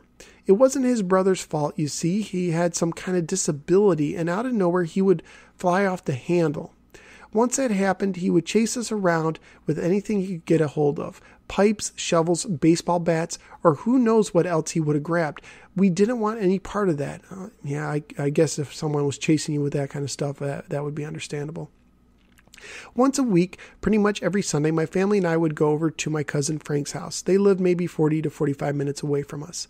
This is the place where I do remember playing the 2600, not at Frank's house, but at his neighbor's. There was a girl about my age, maybe a year or two older, and she had the 2600. I know you're going to ask, so what did this older girl look like? Well, I didn't know she was older. Oh, I thought she was about your age. And I'll tell you, I don't know, and at the time I didn't really care. Yeah, but everyone's going to tease you, right? It's a girl. That's why I did that. Only thing that was on my mind was the Atari 2600. And I guess at 8, 9, 10 years old, that's typical.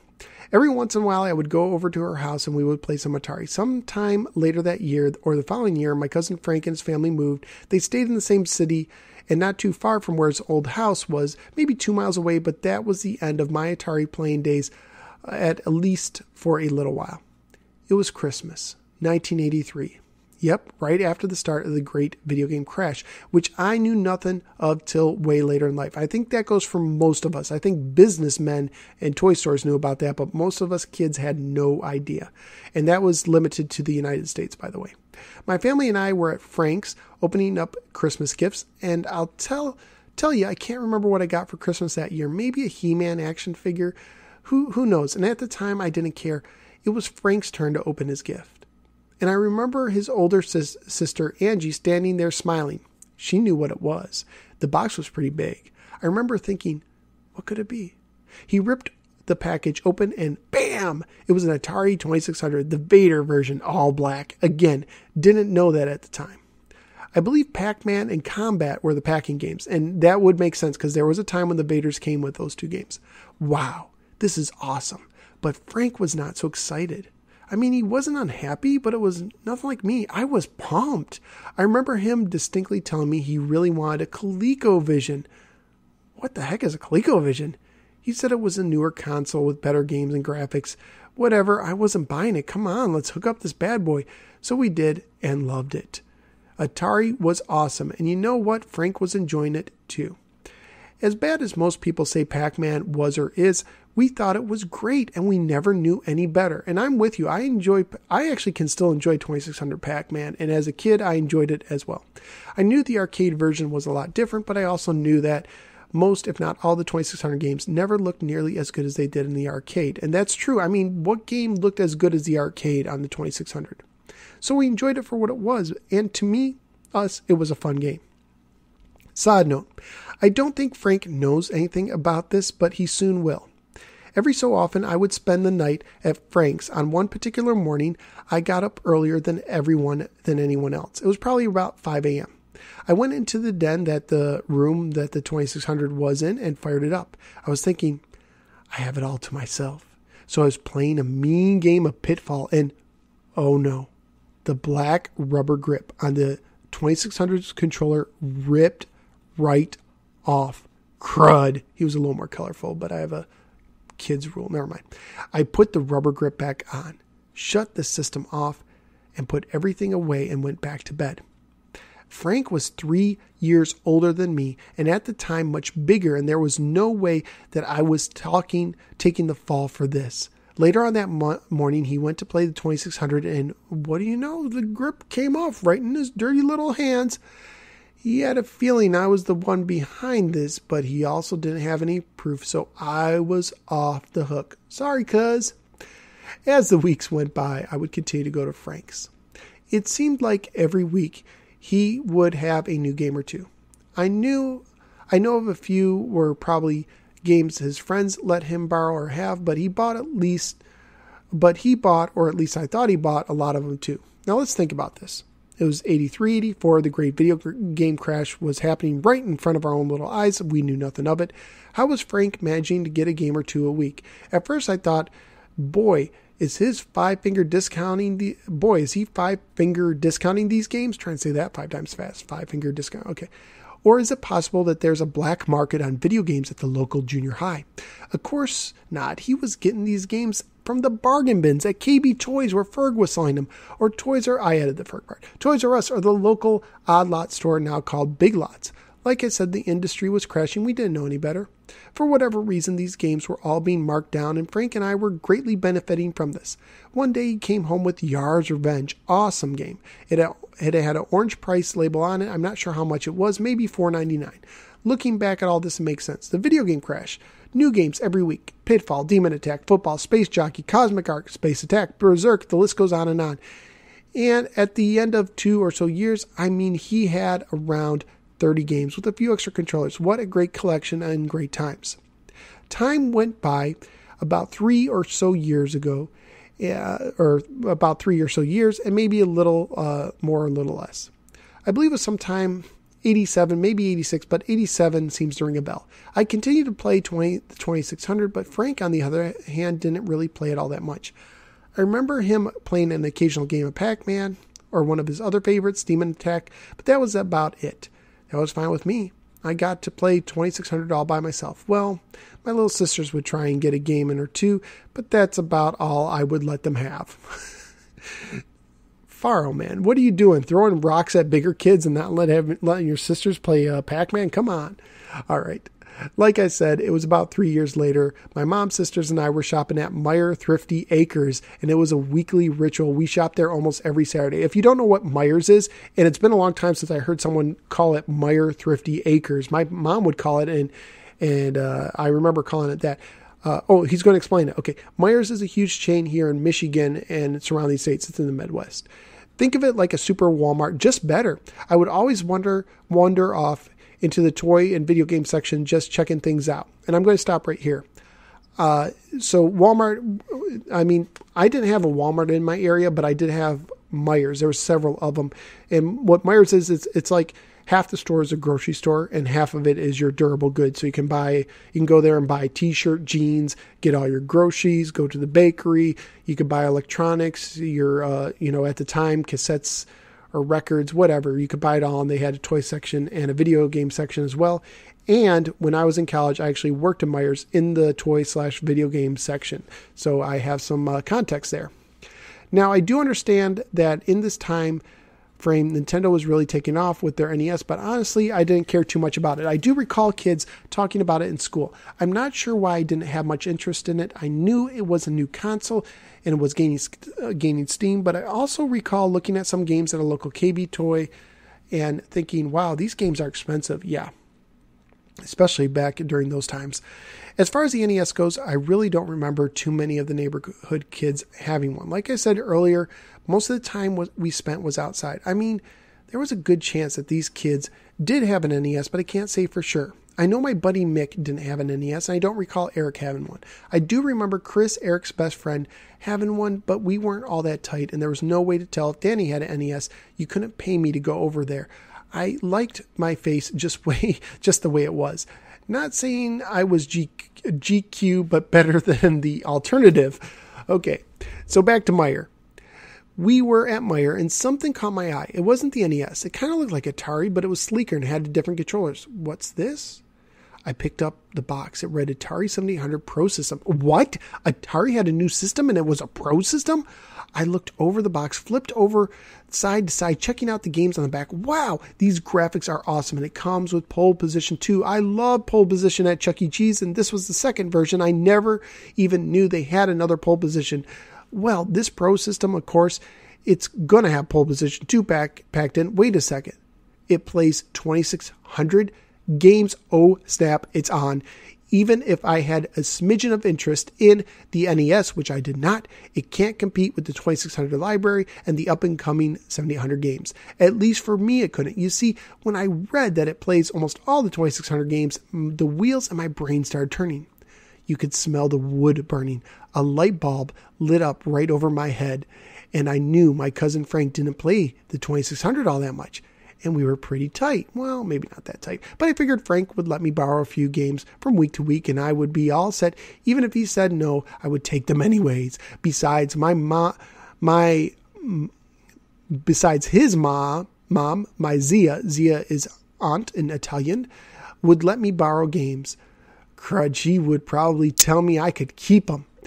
Even though I was only 11 to 12 years old, I know we weren't rich. My dad was a sole breadwinner, and my mom stayed home and took care of us. I was in the same boat.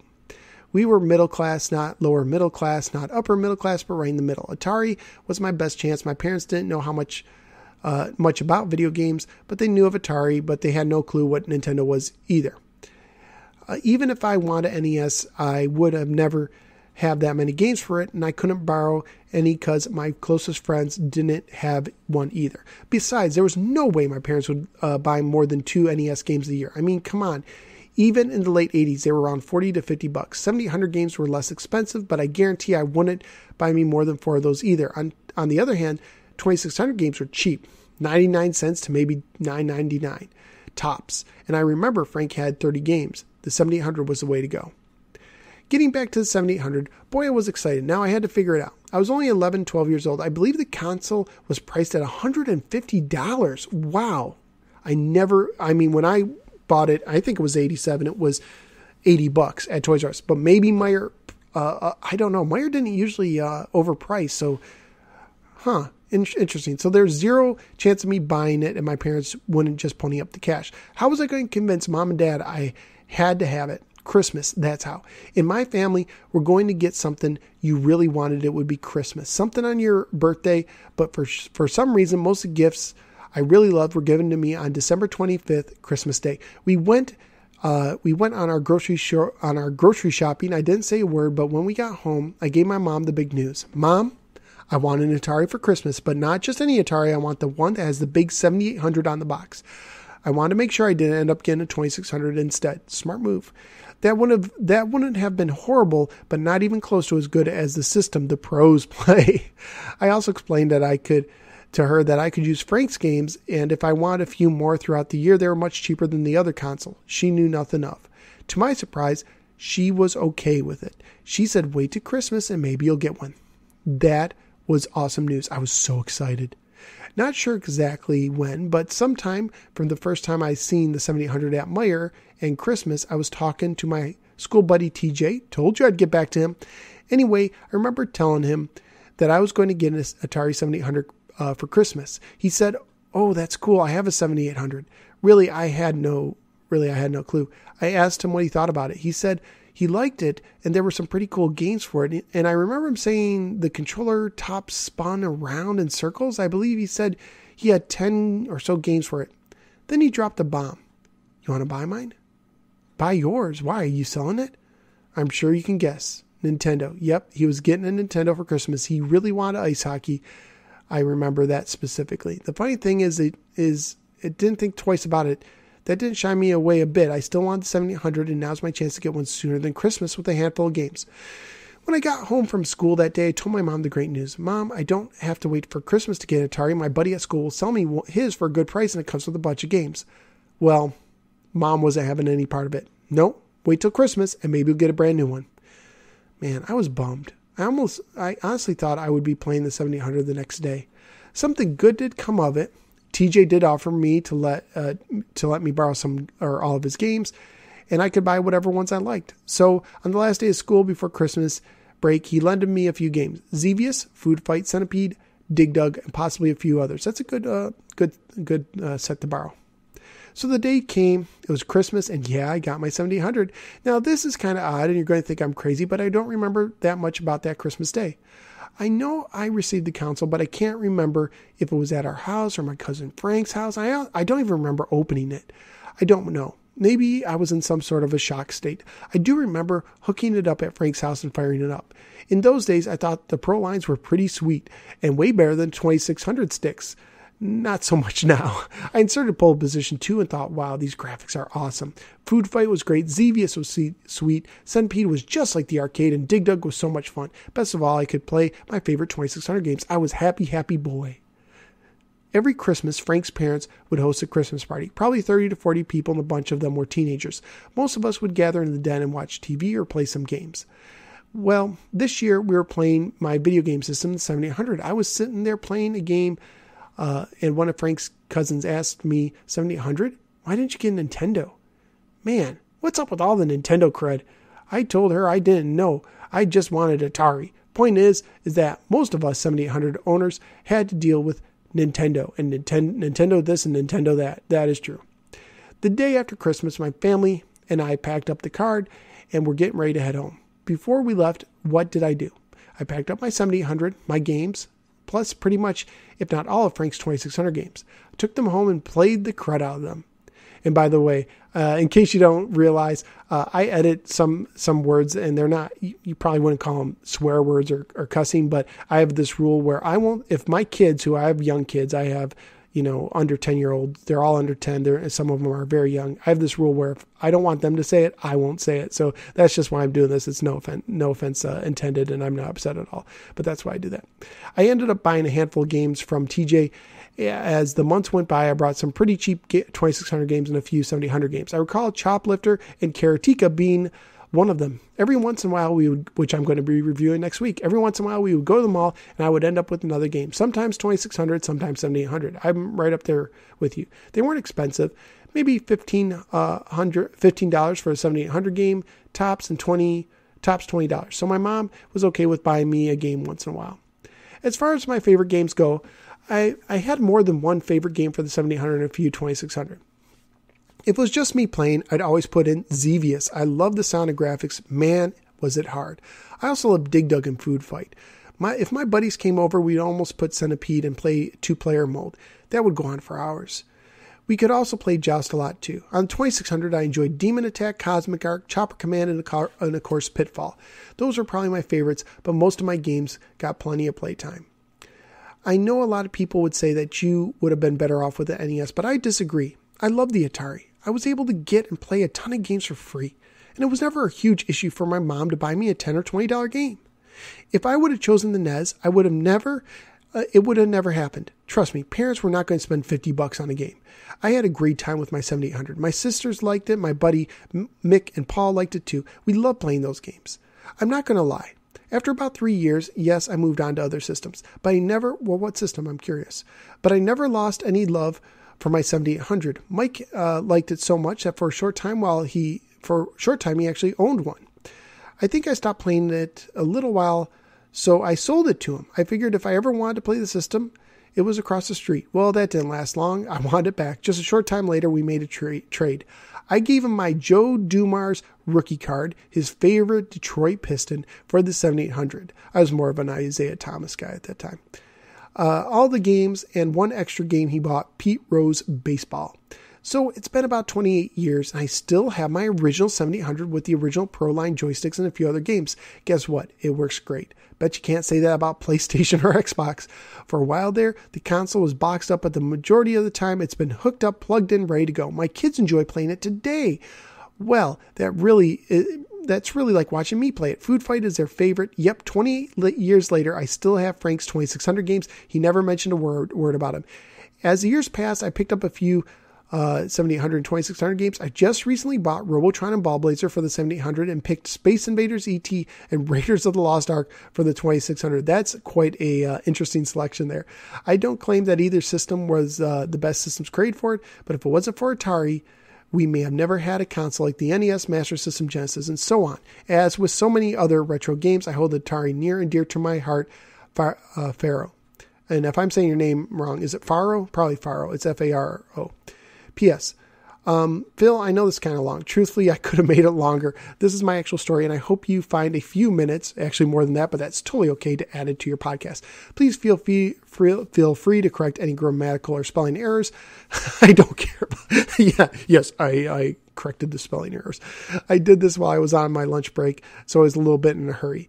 Also, if you could please email me and let me know what podcast you'll read it on. That's if you read it. Keep on the great work. Well, if you're listening to this, I'm reading it on this one, but I will email you back shortly. So thank you, man. That's really cool. And I was in your area. So who knows? Maybe we bumped into each other at Meijer one time and didn't even know it.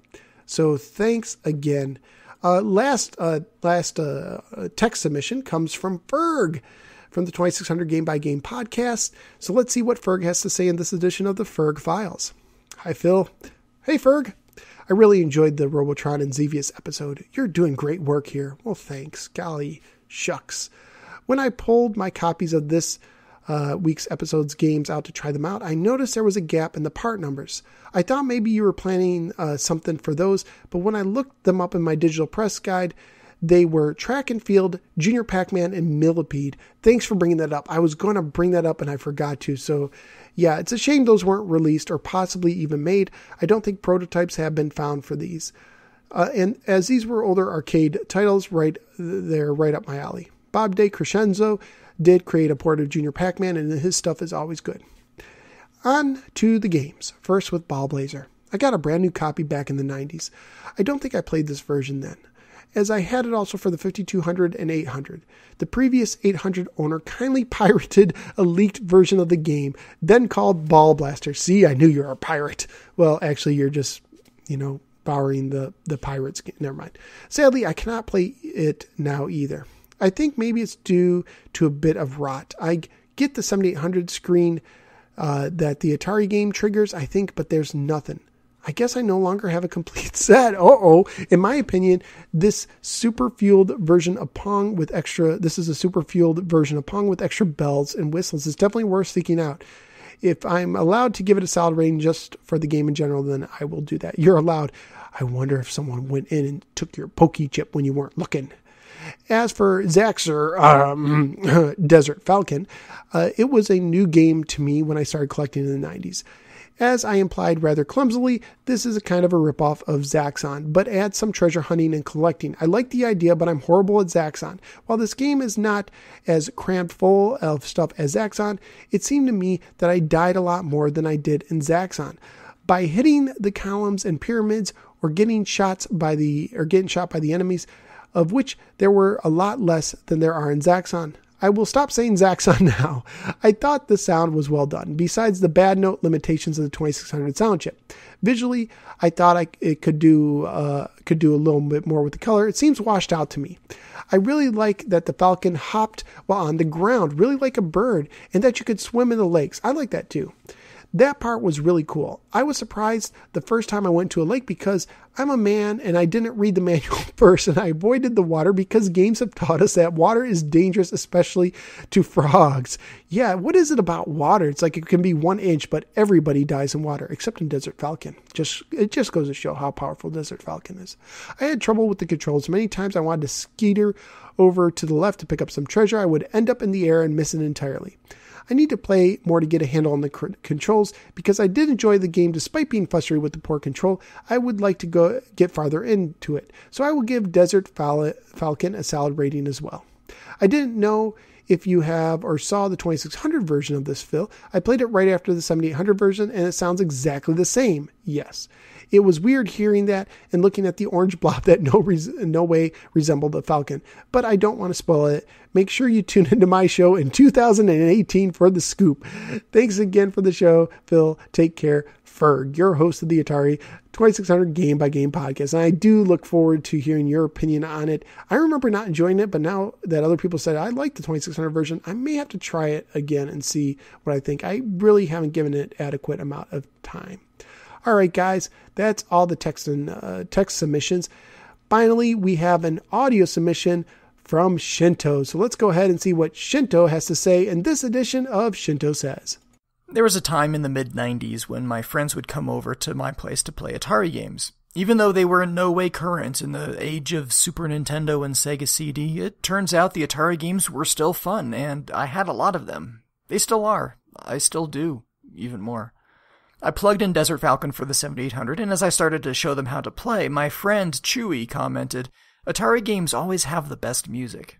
I didn't disagree, but I didn't agree either. My sarcasm detector must have been on the fritz, because while I love Desert Falcon, the music honestly isn't standout.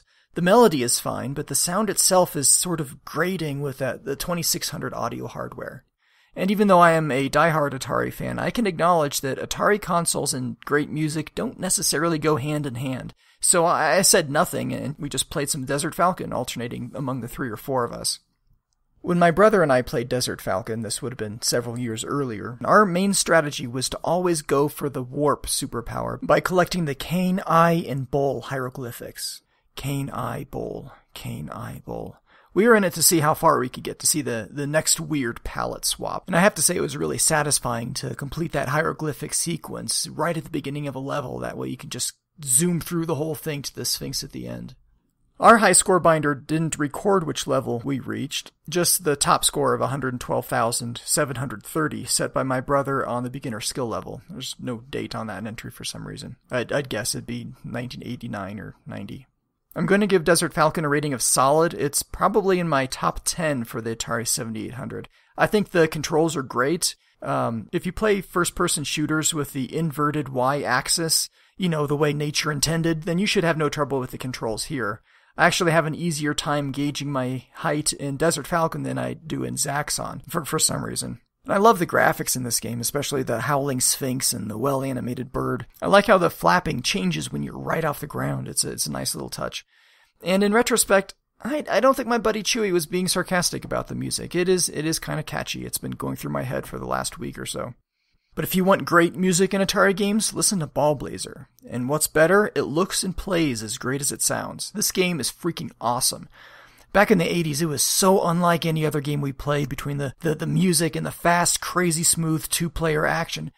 The whole presentation itself just exudes quality. You have the inertia of the ball in your grasp as you zigzag toward the goal, the humming sound as the opponent closes in, the way the score is represented on the screen with the arrows up or down, the way the title unassumingly fades in, Ballblazer, at the end of a match, the in-game music, which gets more frantic when the ball is loose, the goal-scoring sounds, which differ between the 2 players, and, of course, the theme song, that glorious theme song. But enough gushing. I've read complaints about Ballblazer's sudden 90-degree shifting views making the player disoriented, but I've never had a problem with that. You always turn to face the ball or face your goal. It's pretty straightforward. And it doesn't take long before you start to expect that shift. You're counting on it. As you move in on your opponent from behind, you veer off to the side and quickly turn to face the ball and knock it loose. I honestly wouldn't have it any other way. My brother had a creative writing assignment in school. This would have been, 8th or 9th grade for him. And he chose to do a story about a determined rotofoil jockey in the Ballblazer championship match.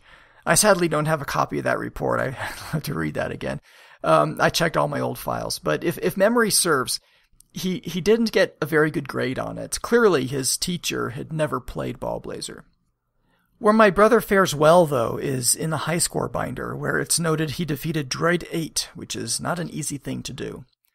So Ballblazer sits at the very top of my Hall of Fame list. This is one of my all-time favorite games on any platform. Okay, now I'm done gushing.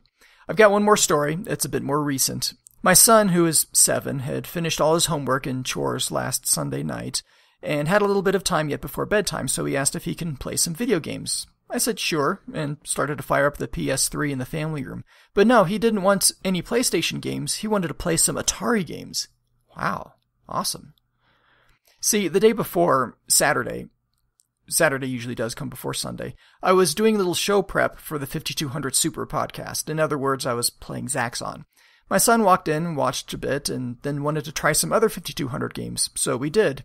And the one he liked best was Ballblazer. I'll save that particular story for the 5200 podcast when they get to Ballblazer, but that's the game that he wanted to play when he walked into the game room that Sunday night. Since I had already recorded my submission for the 5200 podcast, I suggested we try Ballblazer on the 7800 instead, because I'd yet to record this one.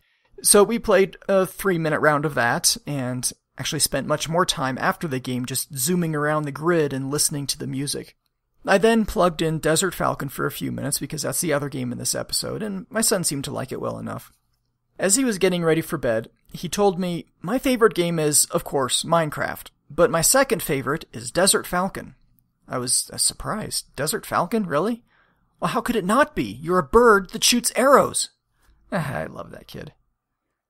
That is awesome, man. I dig your stories, whether they're from back when games first came out or if it's with your kid. That's really cool. First of all, I think it's crazy how you memorized one of the codes just like I did, but it was a different code. See, I had the bird cane bowl code, and you had the other one, but both for the warp. So I guess warp is the way to go with that. And by the way, your high score, your brother's high score for the novice level is about what I probably pulled, because I just crossed over the 100,000 barrier in Desert Falcon myself. And how cool is it that like you're doing, the 5200 Super Podcast was doing Zaxxon and you're doing Desert Falcon, and they're both, they're similar. They're similar games. Now, one thing that I think people overlook when they say it's just a clone is the hieroglyphic combination. It's really kind of deep. There's so many combinations, and I think something like not quite 20, but lots of different power-ups and power-downs. There's a lot of depth there. One of my criticisms for the game is maybe if they would have took away some of the symbols and made it easier, because like you, I ended up just memorizing like one or two, and there's like an infinite amount of codes you could do. So maybe if they made it like maybe just 2 symbols instead of 3 symbols, or took away some of the possible combinations to make it just a little bit simpler. But I definitely appreciate when you get the warp code near the beginning, how sweet that is.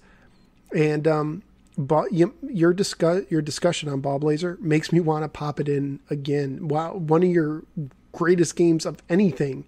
So very, very high regards for Ballblazer. So thank you, Shinto, and hopefully your kid will enjoy digging into some of the other games as we cover them. So there you go. That's all the listener feedback. And now it's my turn to rate the games. And like I've done before, I forgot to rate last week's game. So let me go back and rate last week's games. Robotron, I'm going to give it, I'm going to say if it's with just one controller, it's meh. It's just not the same with one controller. I don't know how anyone can really enjoy it. I guess some people do. I don't enjoy it with one controller. And with the twin stick setup, what I did last time, now this is without the Super Twin, but what I did with the last episode is one hand was on the Ed Ladin arcade controller and the other one was with a Sega Genesis pad. That was fun, and it's definitely a solid game with that. And might even, I don't know, I've never been a big Robotron fan, so I don't know if it would go to Hall of Fame with me with the Super Twin, but I'm looking forward to playing with it. I think it's going to be a lot of fun with that. So Robotron, I'm going to give a meh for one controller, or if you go with at least 2 joysticks, at least a solid. Xevious surprised me a little bit. When I was a kid, it was one of my favorite, maybe my favorite games. But I enjoyed it, but I found myself switching. As a kid, I enjoyed Xevious more than Ms. Pac-Man, but I think I enjoyed Ms. Pac-Man more than Xevious. And when I first was going into the episode, I thought Xevious would be an easy Hall of Fame game. I don't think it is. I think it's really close, probably top 10, but I'm going to make it a high solid, with Ms. Pac-Man having a chance to maybe become Hall of Fame. There might be some other games ahead of it. All right, so that's Robotron Xevious ratings that I'm just doing housekeeping, but what did I think of Desert Falcon and Ballblazer? Well, Desert Falcon, I'll start with that one. It's really interesting. I already talked about my criticism of the too many kind of combinations. Maybe they could have simplified it. It is hard to kind of gauge the height. If you're trying to shoot the enemies in mid-air, like not at the top and not hopping at the bottom, but you're kind of in the middle, it's really hard to hit them. For me personally, I find that almost like a no man's land. Like you just want to kind of stay out of there unless you get to the Sphinx at the end. On the ground, I really like all the little touches. I like how he hops. I like the sounds when he hops. I like how he swims. I like the sounds when he's swimming. I even like the sound when he gets knocked out and he has like the little birds above his head, like the, you got a bird above the bird's head, like Looney Tunes guys getting knocked out. But I enjoy it. I have a lot of fun with Desert Falcon, even though it doesn't control that great. It's hard to get a handle on it. I really had fun playing it again. It took me a few minutes. There's a learning curve to it, but I really had fun. I'm going to rate this a solid game as well. And I encourage anyone with the 7800 to give it, a good 15-20 minutes before you pass judgment on it. And try out some of the hieroglyphics. Be sure you try out the hieroglyphics. You have to hop on them or you have to be really low to the ground. You can kind of hover, I think. I'm not sure. You could do that with the treasure. Maybe you have to hop on the hieroglyphics. But try it with the hieroglyphic power-ups and just see what they do, even if it's at random. So, and yeah, like everybody else, I like the sound of the Sphinx at the end. Ballblazer, Hall of Fame. Hall of Fame. It is so simple and fun. And just the 3D effects on it is amazing. A lot of the games on the 7800 you might be able to say, could have been done better on the NES or the Sega Master System. NES can't do Ballblazer. I don't know if the Master System could do Ballblazer. It might. I mean, it did like a space area, but there's something so smooth about this. It's amazing how smooth you moved on the field. Probably because the limited, they didn't do a lot of detail. The music's great. And it's a lot of fun, even as a single player. I just had a lot of fun playing it. I just want to play it over and over again. It is hard to steal the ball back when the computer has it. Now, for me, I think Droid 7 was like my ceiling. Like I couldn't beat... Droid 7 was very competitive. I don't think I beat him. Droid 9, forget about it. That was just too hard for me. The first droid, the Droid 1, I think it is, not 0, but 1, way too easy. But you can adjust the difficulty by picking different droids, and I'm sure it's even better with 2 players, which I don't know if I've ever played a 2-player game, but even as a single-player game, Ballblazer is easily a Hall of Fame game. I would definitely recommend that 7800 owners track down a copy, get it before the value goes up because people keep stealing the pokey chips out of them. And, they're not planning on making any more Ballblazer games, folks. And I was looking at graphics on other systems, and the 7800 just looks really good. It might be the best version of Ballblazer there is out there. So there you go. That wraps up episode 9 of the Atari 7800 Game by Game podcast. I hope you enjoyed it. Thank you for all the feedback. Tons of feedback. I love all the stories. Faro really made me, get my exercise going as far as talking goes. Lots of talking there, but I really enjoyed the stories and everybody else as well. Coming up next, we will have Choplifter and Karateka. Is that how you say it? I have to look that up again, but Choplifter and Karateka or Karateka or Karatetika or whatever. The karate game and Choplifter will be in the next episode 10. Following will be the Froggo games. I'm going to do the Froggo games for episode 11. That's Water Ski and Tank Command. And then after that, we will do touchdown football and one-on-one basketball. So send in your audio submissions or text submissions for those games or any previously covered games, just system stories as well, to Atari7800podcast at AOL.com. That's Atari7800podcast at AOL.com. Welcome, you got mail. And I will be sure to include them. Remember, guys, games are fun, but always keep first things first. I will talk to you later.